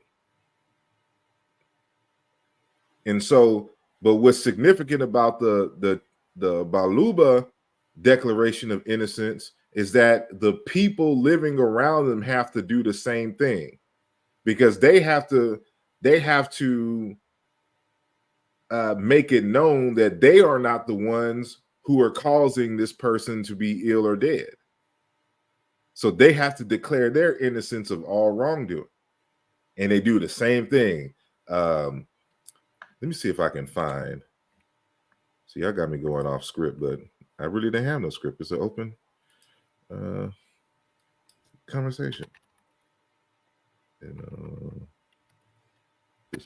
Lord knows I can't spell. It reminds me of some of the alliance pacts in West Africa as well. A lot of those pacts are about having not committed acts against one's how do you say? Well, if like you were speaking Fulani, one's Dendirabe or Sanam Kuya, those joking relationship kind of relations. They basically take an oath of not like spilling each other's blood and committing certain acts, but not saying that it's the same thing, but it reminds me of that a little bit. And it's the same spirit to me. Mm-hmm. Mm-hmm. So this is again from Dr. Mukinge's book. And so, but he's actually citing an author, I forgot the first name, but the last name is Kalanda. And so I went and checked because this book is out of print. And I had to go all the way to, I didn't go to Harvard. Where did I went to? No. What's one of those, what's that Ivy League school in Jersey? I can't remember, but I drove all the way out there just to look at the book to see the citation, because Dr. Mukinge here, he modified it a little bit, but he didn't modify it. So in the original book, which is written in French, he has he lists, but he writes it in French. And so what Mukinge did is that he wrote the actual Chiluba for the form. So that's how he modified it. And so we translated here into English. So, Chiena Mushipa Muntu, I have not killed anyone. Chiena Mubunda Muntu, I have not assaulted anyone, etc., etc., etc. This is there, and it's called Kudiela Lusanzu. To declare this is dealing with speech right here. So Kudiela speech, and I assume this is innocence. So I have not molested anyone's child. I have not committed incest or indecent acts in the family. And of course, this is the Declaration of Innocence in the Papyrus of Ani. I have done no falsehood. I have not robbed. I have not killed. I have not stolen the God's offerings. I have not taken food. I have not transgressed. I have not killed a sacred bull. Same tradition. That's such a clear case of continuity, man. But you're talking that blackology stuff. There ain't no link to Black Africa and ancient Egypt. Let other people have it. Man, people don't read. People aren't interested, actually. Yeah. Interested in the drama.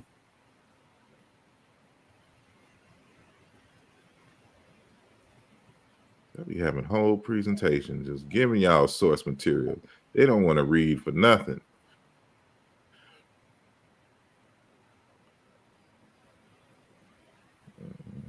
I'll be dealing with capoeira. Right. I was gonna ask you, man, have you ran into any scholarship on the rosette motif? In Rosette. the rosette motif, it's like that flower motif. They talk about it on the Rosetta Stone. They make a big deal about how a lot of it shows up in Mesopotamia and stuff like that. And I was thinking, since some of the topic earlier was Mesopotamia and in contrast to Bantu, I'm wondering if you ran into anything about that symbol in Western I have Central, to something like that. Okay, say it again. I'm gonna type it in and see if I can find it. The rosette symbol. So it's ROSETTE, I believe.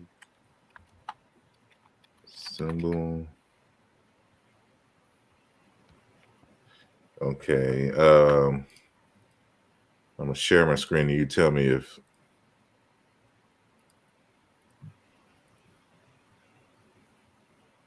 this is what you're talking about. Yep. Like these. Mm-hmm. Is it? I'm assuming it's this one. Like this one. Yeah. And you know. I mean, it might. I don't know. I haven't. Well, to answer your question, no, I haven't done anything on this, but I would have to see.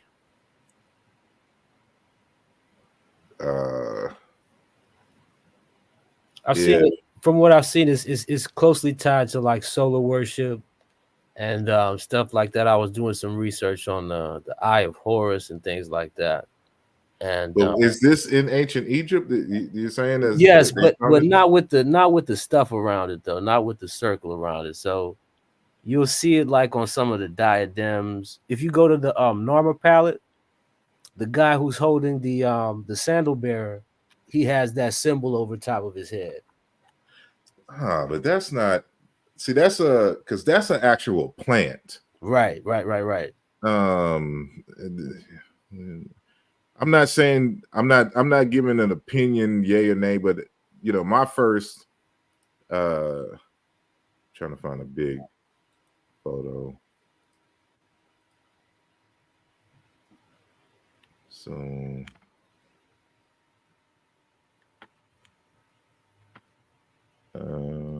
you find versions of it in Senegal, and it is associated with solar symbols. He's like right here is this person. It's kind of small, but I'm assuming this is what you're saying, like this right here. Yeah, that thing right there. I have to let me see if I can find the real Rosetta with a right. Yeah. There we go.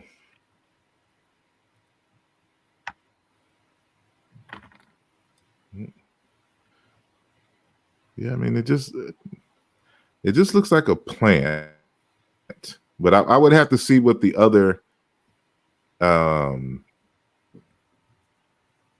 would have to see what the other symbols and even if it was like connected with Mesopotamia, to me I wouldn't, like some people would have an issue because there's clear evidence of people coming out of the Levant and settling in Egypt in the 4th millennium BCE. Right. So you would expect because I believe this, I know, well, this wasn't a good photo.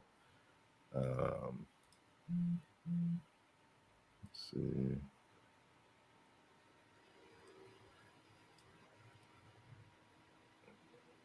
Okay.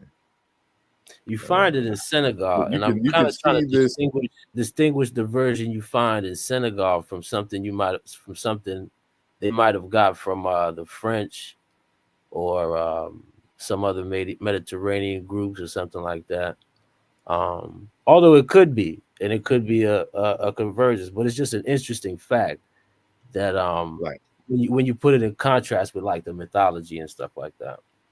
Yeah, I just don't know, and so it's like I don't have a satisfactory answer, you know. But of course, like this, we know for a fact, like this symbol is rare. You don't really see it often, but this comes out of the Levant, Mesopotamia area. So you know, it's going to be like people think like every single thing that comes out of Kemet has to be from the indigenous Africans, you know. Like we absorb stuff, like there's certain animals and things that were brought into Egypt, Yeah, right, from this area. So like they brought domesticated animals and certain crops and things. That's you know, Egypt, this is how Egypt became the New York of its day. exactly. You got to do business. You got to trade. Exactly. So if they got a symbol or two, you know, from somewhere else, it is what it is. That's why we got to analyze the entire culture and the underlying spirit, you know, and see, like, if we gather all the information out of the Mesopotamia and in inner Africa, who does ancient Egypt cluster with? That's the conversation. Who does ancient Egypt cluster with when we analyze all of the data, you know, in terms of language, in terms of dress and motifs, in terms of deity, spirituality, you know. They don't want to get into that conversation, man. That'll be an L for them, man. L Yeah. for them. But yeah, if you get a chance to check it out, you know what I mean. I'd be interested in hearing um your. Oh yeah, you were talking about the Dikenga. I read something where they have it in some places it's used interchangeably with like the wheel of the sun. So Okay. yeah, it would just be interesting to get your insight on that at some point. Yeah, this right now my focus is statistical deep learning.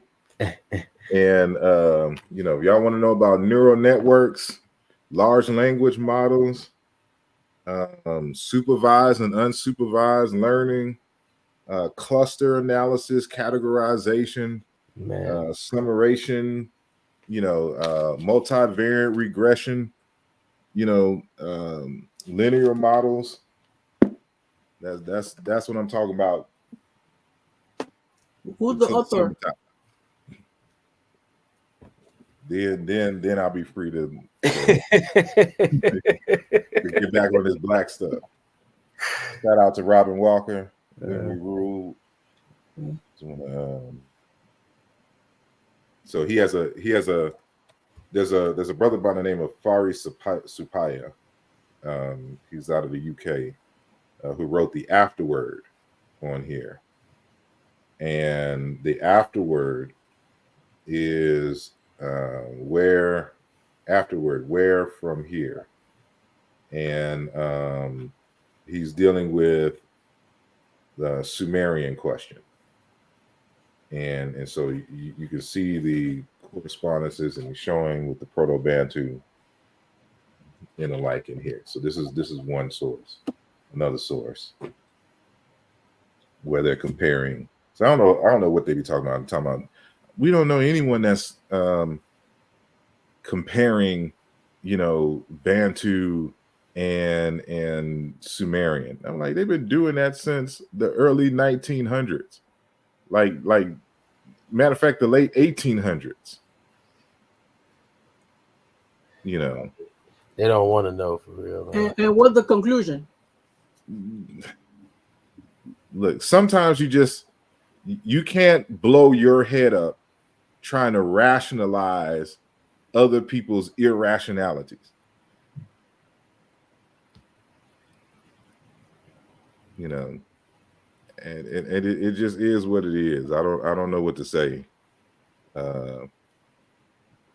when it comes to that. But like it's varying degrees of that's the good thing about when you know, when you're steeped in the field, you can take the limitations. Like this is an excellent study, but it has some limitations to it. This is Wagner's work, Comparative Lexical Study of Sumerian and Into, 1935, this text. And I'm sorry? Sumerian and what language? And Into. Okay. In Bantu. So he's one of those early pioneers who's comparing it, and they don't understand his work is in peer-reviewed journals of the time on Sumerian and Bantu, comparing isiZulu and Sumerian in journals. And so, like, when I look at, for example, Dr. Modupe Oduyoye, and this is the text, Words and Meanings in Yoruba Religion. You know, for those who don't know, he's a theologian and linguist out of Nigeria, and he studied and got his PhD at Yale University. And so he's in his 80s, and we interviewed him on this channel. So you can, I think it's the only interview of like physical interview. I'm sorry? I think I saw it. Yeah. I think it's the only like live interview of him, because I haven't found ones before or since. But linguistic connections in Yoruba, ancient Egyptian, and Semitic. And there's a point that he makes in here, because one of the reasons for writing this little book is that he wanted to address Archbishop Lucas, who, you know, was an early author, who John Olumide Lucas out of Nigeria, who wrote on the relationship between the Yoruba language and ancient Egyptian. Now, he wasn't a linguist, and he made all kinds of mistakes, but there's certain things that he got right. And so what Modupe Oduyoye does, since he has the training, the academic training in linguistics, is that he follows up on Archbishop Lucas, and he does the work for him. And so where Archbishop got his information just totally wrong, he states it, and he does the corrections. But he proves the overall thesis that Lucas had, is that there's a historical relationship between ancient Egyptian and the Yoruba language.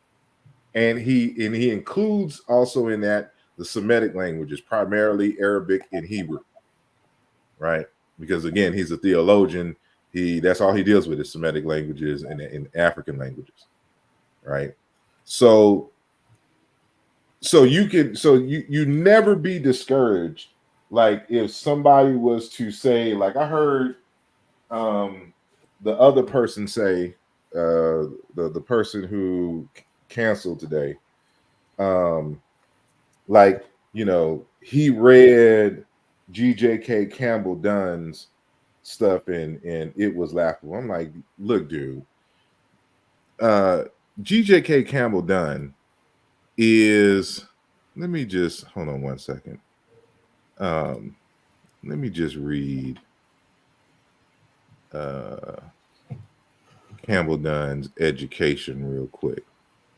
You know, because you know, you have internet people who think that they know something and they don't. So Graham Campbell Dunn received his training in comparative linguistics at Cambridge University under W. Sidney Allen and Robert G. Coleman, where he studied Greek dialects with John Chadwick and general linguistics with John Lyons. He has taught comparative linguistics at tertiary level and has over 20 years experience in lecturing on the classical Latin and Greek languages. So, you know, this is what he taught this at the university level in New Zealand universities. Now retired, he has spent the last 9 years researching, and this is older, so it's been more than 9 years since this. But anyway, he has spent the last 9 years researching substrate languages in the Mediterranean and the Niger-Congo languages, which are the source of this substrate. He has traveled extensively in the Mediterranean, has done field work on the Calabrese, the dialect of southern Italy. He combines linguistics with an interest in archaeology and anthropology, particularly that of Africa. Graham speaks Italian, ironically, because the other dude's from Italy, and has special interest in the work of Italian linguists such as Bonfant, Devoto, Tagliavini, and Tagliavini. For his book, the researches of Russian scholars such as Georgiev, Gamkrelidis, I don't know how to pronounce that, and Ivanov have proved essential, but he also owes a great deal to Dietrich Westermann, who wrote in German and whose work in the reconstruction of Western Niger Congo remains fundamental. The results of his books are in accord with recent findings in genetics. And so, like, one of the things that you have to do is be able to take the time to go through the text. Now, there's so much, like this, for example, this is his 2009 work. There's actually two books. So this is the Sumerian comparative grammar, and there's one on the Sumerian comparative dictionary. And he lists here who he studied Sumerian under, right? And these are bigwigs in Sumerian language studies. And so, like, the dude is not a lightweight. The only problem that I have with Campbell Dunn, and he's one of my initial teachers in linguistics, is that he is of the Greenberg school. And so the way that he does his comparisons, it comes up short in a number of areas, but there's much that he has right in this process. And so you have to do like what Oduyoye did with Archbishop Lucas. Why I keep saying Lucas? What is it? Yeah, it's Lucas. Olamide Lucas. And you have to go behind the work and you just do the work. Like, you don't cry and complain and be like, it's done. He has put enough in here where it's impossible for you to argue that there's no relation between, let's say, for example, Bantu and Sumerian. But now that, if you know how to do the comparative work, now you can go behind him and clean it up. And so that's what I've done with Campbell Dunn, with even Mubabinge Balolo, to where their central arguments are verified and can't no one argue against, the said argument. Because, we do the standard methods and we establish the sound laws, everything viable for reconstructions. And so that's what you do as a scholar, because, scholars build on other scholars. And so that's when you do scholarship. He's not a scholar. He's just a polyglot. He studies, and I'm talking about Gabriel Bada. He studies so-called ancient languages, and he teaches, but he doesn't do any research. He doesn't do any experimentation. He doesn't make any arguments. All he can do is try to rely on text, but you can tell that he's biased, so he's only going to accept work that agrees with his already predetermined position. And that's not how scholarship works. And you have to have the skill set in order to verify anybody's argument. Yeah. So somebody says, for example, that Sumerian is an isolate. I'm like, how so? What methods did you use to determine that the Sumerian is an isolate that is not related to any language in the world? Because just because you have an opinion about something, you have to be able to go detail for detail and demonstrate that something is not related. You just can't say it's not related. You have to demonstrate that it's not. So if for someone to argue that Sumerian is not a Bantu language, you would have to show me your work where you did a deep, detailed study and shown that Bantu languages are not related to Sumerian. You know, you teaching a beginner's course in Sumerian writing does not qualify you to argue about the validity of the arguments in terms of Sumerian in relationship to Bantu. And so this is what we're trying to do. We're trying to get people competent enough in these skill sets that you can ask these questions and put people to fire and make them prove. We don't accept people just summarily dismissing. You have to demonstrate. People have such a lackadaisical attitude when it comes to African languages, from what I've starting to see. A lot of laymen and some professionals. And that's interesting, Teti Ursamat Ra. See, this book was written by a white man in 1935. And his reason What's the title, please? It is Comparative Lexical. This book is out of print, and you're not going to be able to find it. Oh, how can I find it? Can I have a copy? Send me an email. Okay. At this address. All right. So it's going to be Osir, imhotep.com. Info at Osir. So yeah, if you try looking for this physical book, you're not gonna find it because it's out of print and nobody has reprinted it. The one. Okay. This was made in 1935.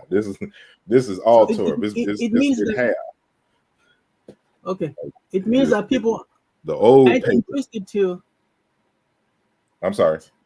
I said people are not interested in furthering the studies. Mm-hmm. Exactly. But what I was saying is that this book is written in 1935. It is built off of a previous study that was done earlier in 1919, 1920. No, even earlier, like 1900s, because Johnston did comparisons with Sumerian and Bantu. Mm-hmm. So this is what I'm saying. You have 100 years of scholarship. What type of method did they use? I'm sorry? What type of method did they use? He's using a compare. Remember that historical comparative linguistics has evolved a bit over the time. So the way that this book is written, you're not going to see this style. Mm-hmm. Matter of fact, I'll show you.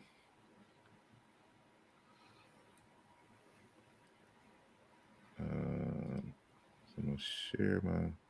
Well, let me find the book first. So I just start going all willy-nilly. Have you published any articles on the subject? Yep. Like I said, he has articles that were published in journals in the early 1930s and 40s. No, I'm talking about you.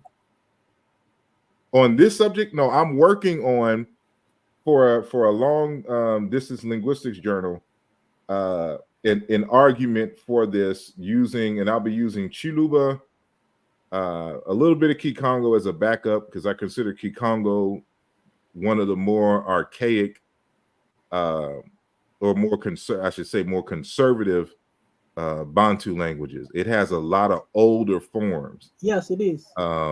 Than some of the others. And so that it is Zulu, so that'll be my Bantu cluster. And then I will be using Yoruba, of course, ancient Egyptian, and then Sumerian. And so that is in preparation. And so that you know, if published, won't be published until like 2025. But hold on.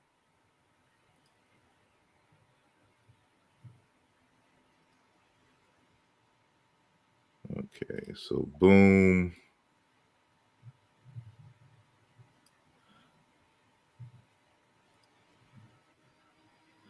See, it's kind of hard to see on this screen. So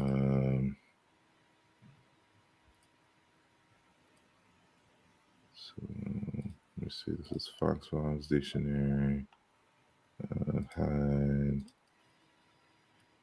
So, and the reason why it's like this is because, and he tells you in the beginning of the book that the you know, because this was typed, this is before computers. Mm-hmm. So you know, he had to design or type each one of these pages and then photocopy each page to make a book. So you can't re-edit it. So it was some way that they were doing the printing and stuff like this. So this is why it's like the way that it is. So it's not going to be, it's not going to be something that you're used to. But you know, like this is you know, he explains the method, you know, comparative method and issues. You're going to find the sound laws. It's very deep. If you follow it and go through the details, you will see that this person is on point. And this is why many of his people who initially reviewed it, who was Sumeritists, were very impressed with it, because the way that he argues, it's impossible for you to dismiss this as kind of like misguided or something like that, right? And so this is the text. This is, you know, this text here that I did. You know, I got the physical, and I try to always have a physical and digital copy, but it's best to have the physical because, of course, you can write in the notes. But it's just a different method, and so I think for people in the modern time, if you was to go back and look at, you know, the way that he organized this, you know, it would kind of confuse you. But once you get used to it and understand his flow and how he organized it, it begins to make sense. And then again, he gives you everything here. You can just go back and redo certain things and put it in a format. You know, that's why when I do my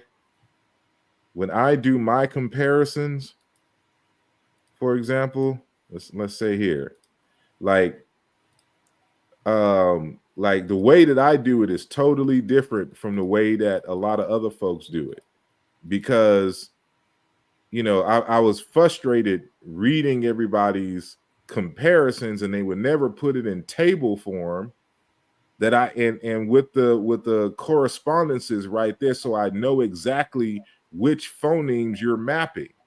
So when you have Chikam or Egyptian, raise, bring up a child, to nurse, which is in Chiluba, Lela, give birth, beget, raise, educate, produce, right? You know that I'm mapping the R to the L, and it's consistent. You can see it each time. So there's no confusion.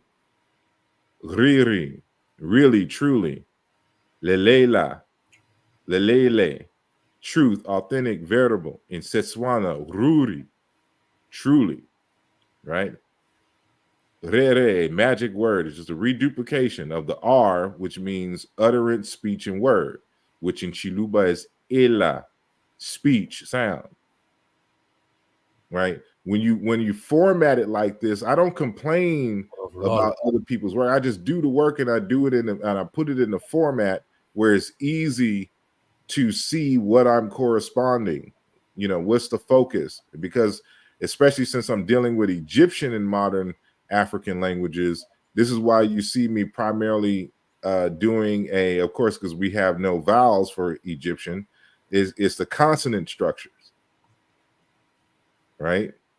So when you come to Wenger's work, so like in this part here, he says, you know, because in the Sumerian, it's just reduced to a vowel that means water, and so he'll say Sumerian post noun make. Oh well, this is a relative Zulu prepose noun making relative. So he's showing here that what is suffixed in the grammar in Sumerian, the same sound is prefixed with the same function in isiZulu, right? And so he has an earlier work called the Scientific Zulu Grammar that is, you know, if you can find that. I don't even have that in PDF. But the oneness of Zulu which Sumerian is one of the most remarkable lexical and grammatical identities between Sumer and Intu. The more remarkable as it concerns a uniformity in thought and expression of a subject, quite foreign to the Indo-European mind. Identity regarding such a specific point of vocabulary and grammar must be attributed to common descent. So we're dealing with comparative. So this is a grammar issue here, right? And so, you know, he continues on, you know, dealing with the lexicon and the like. And so it's something that you got to get used to, the way that he formats this. And of course, you're dealing with some ancient typeset fonts. So it's going to be hard. And whoever scanned this, double scan pages, you just got to work with what you got. But, you know, deals with the word into. So when you see into here, it's just various different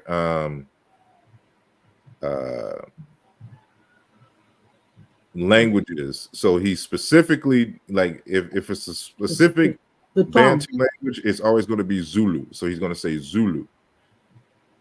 But if it just says into, it could be any language. So this is one of the shortcomings. You know, you can follow, like if you have H. Johnston's text, so you got to do some work. So all of these forms can be found in Johnston's text, and Johnston gives you which language these particular words belong to. But he doesn't, Wenger, in this text, he doesn't give you the individual Bantu languages for these words here. But they're easy to find if you have Johnston's work, right? So it's not impossible. He's not making these terms up. These exist in dictionary form, and we still reference them to this day. And so the only specific language that you'll find labeled in here, because this author primarily deals with Zulu as a language. So you'll find the Zulu forms, right? And so all the other Bantu forms are just supporting to show you the different pronunciations of the same word and the sound laws that are involved in the particular process. So, you know, this isn't for casual reading. Did he mention when both languages separated? No. And it would be impossible for you to date a language. It's impossible to date a language, because unlike, you know, organic matter, there is no decay rate that we can calculate in a physical way that, like, we could do with carbon-14 dating. You can't do that with language, you know. And so this is one of those one of those faults of the Greenberg school, because they try to use lexicostatistics to try to date languages, and you can't date languages. It's impossible, you know, because in order to date a language, you would have to have evidence of writing on some artifact that has the language, or some artifacts that had a language on it that you can date. You can date the artifacts. You can't date sounds. There's no organic matter in sound. You can give an estimate, right? Like around. But your estimate will be worthless if you don't have a basis. So it's different, like with, for example, with Indo-European languages. We know when the wheel was roughly made, right? And the fact that when they can reconstruct the Indo-European languages and they can reconstruct definitively the word for wheel, they know for a fact that the Proto-Indo-European speakers at least lived at the time as a group around the invention of the wheel, because the word for wheel exists in all the branches of Indo-European, as you know, and they all have their different pronunciations, but all based on regular sound meaning correspondences for which they can reconstruct for Proto-Indo-European. So in that sense, because they have a word attached to a physical set of items that have been found in situ on the ground, and they can date and stuff like this, you still can't date the start of Proto-Indo-European, but you know that Indo-European existed as a language or a group of languages in dialects at the time that the wheel was made.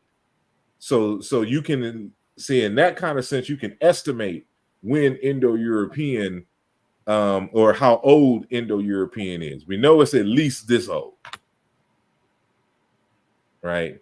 And so, you know, there's certain, they try to, like with Christopher Ehret does a lot of that kind of work, in Van Sina, and they try to base it on the existence of like certain types of crops, you know, like subsistence styles and stuff like this. So this is one way, but you can't, at that point, it's just all guesses, you know. And so and maybe it's just a scientist in me, like it's the you know, your guess is as good as mine when it comes to dating languages.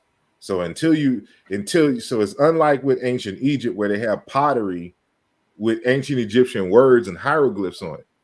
We know that it at least existed since, you know, 3200 BCE. But that doesn't mean that Egyptian language started, for example, in 3200 BCE.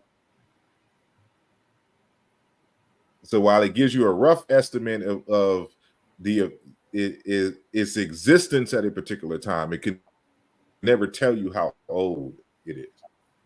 And so I don't even deal with that. But he doesn't, well, I can't say he doesn't. I can't recall if he tries to estimate a given time, but he stresses that that it was a very early split between the origins of the Bantu speakers and the origins of the Sumerians. So whoever that father was but I don't recall him actually giving like this, because even back then, this is 1935.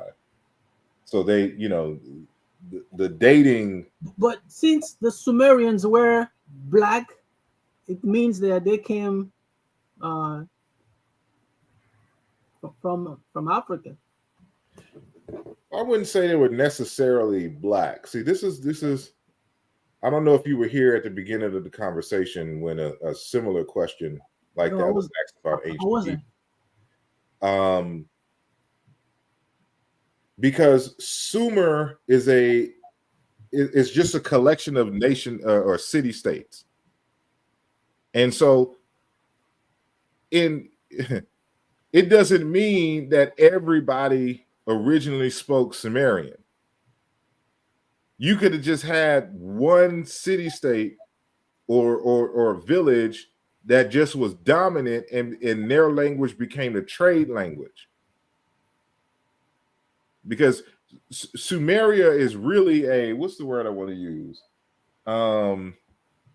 A confederacy in many ways of different communities in different city states in the area. It's just that the Sumerian language became the language of of trade and communication, which attributes to why it is so greatly reduced in terms of its features, and why certain things are concretized or fossilized in the language, because you can tell that they're trying to speak with folks who don't speak their language natively. So what Kiswahili and Lingala is in Africa, Sumer was in Mesopotamia. And so it comes from a language that was drastically reduced because it became a pidgin and a trade language. And so when you say the Sumerians were black, you got to remember, again, Sumer is a collection of city-states of different groups. And so you may have Marsh Arabs over here, you have Semitic speakers down the way here, but they're all part of Sumer. So Sumer is not an ethnic group. We know when the first Semite came into existence. We know that. So no, we don't know. You can't date languages. No.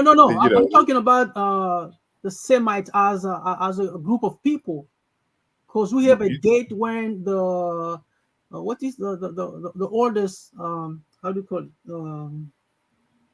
Semitic ancestor was found. What is his name? The ancestors of Semites in history. You're talking from a biblical perspective. That's all myth. No. In terms of history. But you don't. There's Sargon, no. You know Sargon? Sargon, the Akkadian. No. Akkadians are not, because by the time you even get an Akkadian language, that they branched off from the Western, because Akkadian is Eastern Semitic. So you have a Western Semitic and Southern Southwest Semitic languages. They already broke off. You can't confuse the oldest attested Semitic language with that being the origin of the Semites. Because that's just like saying that the Africans started with the Egyptians. No. Based upon their writing, Egypt is the oldest writing in Africa in that format, but that doesn't mean that they are the oldest. Like you can date their beginnings and Africans' beginnings, and that they're related to. Yeah, but we know that the first Semitic language is the Akkadian language. It is not the first Semitic language. We don't know what the first Semitic language in history. Okay, attested in history is one thing. So that's not the beginning of the Semites or Semitic languages. Yeah, but we abide. So I'm gonna jump off.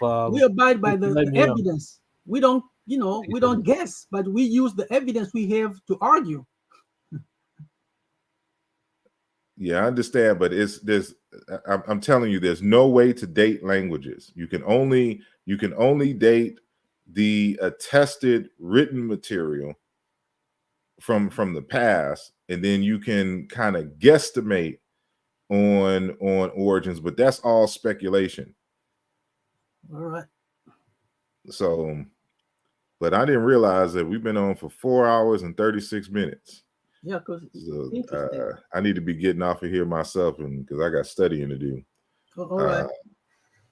But I do appreciate your questions and your commentary, as well as Zoo and those others who came on earlier, and of course each and every one of you in the audience who have stayed with us. I don't know if y'all stayed the whole time, the whole 4 hours and 37 minutes, but it is greatly appreciated. And so, you know, unfortunately, we didn't get a debate today. And so who knows what'll happen. I know, like, if he asks to be on for it to be done again, I won't, because you already shown your character by canceling like that, basically wasting my time. And so, but we'll see what happens. But I do appreciate each and every one of y'all. Make sure that you like the video and share with folks, and you know, we'll be back next time. All right, thank you so much. So I'm gonna send you an email to get a copy of the book. So hopefully you wrote it down, just in case you did not. I did. Nope, that's not it. There we go. Yeah, let me take a picture of it. But the video, you upload this live, right? I'm sorry. Will you upload this live? Oh, it's being recorded right now. It's just, once we done, it's just gonna be up there and upload. So yeah. So you'll be able to come back to the channel and come back to the YouTube page, and it'll be up. So as soon as we end the program, it'll be up. And you can review. So all right, thank you so much for everything, explanations, and your availability. Indeed. Well, y'all have a good week and be safe, and hug your loved ones. Until next time. Peace.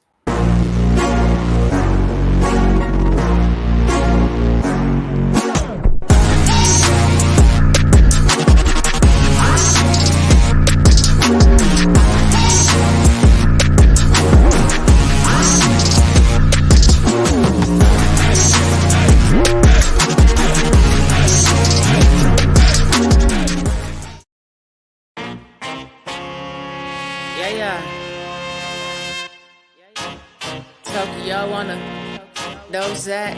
What's up? Feeling like I dropped the draw for and caught Uno. Came to kick the door with the game man judo. Pin game low, that's why they give me kudos. Inspired by the 3-0. 595, check it for pack flight. Hit the turnpike, slide to a baseline.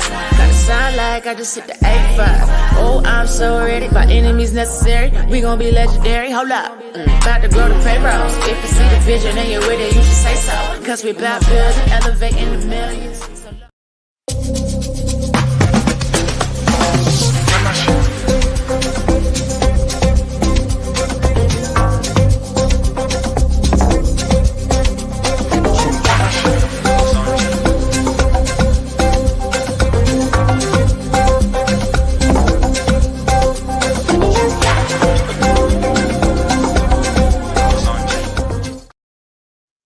This program was created with the love and support of all our Patreon members and subscribers.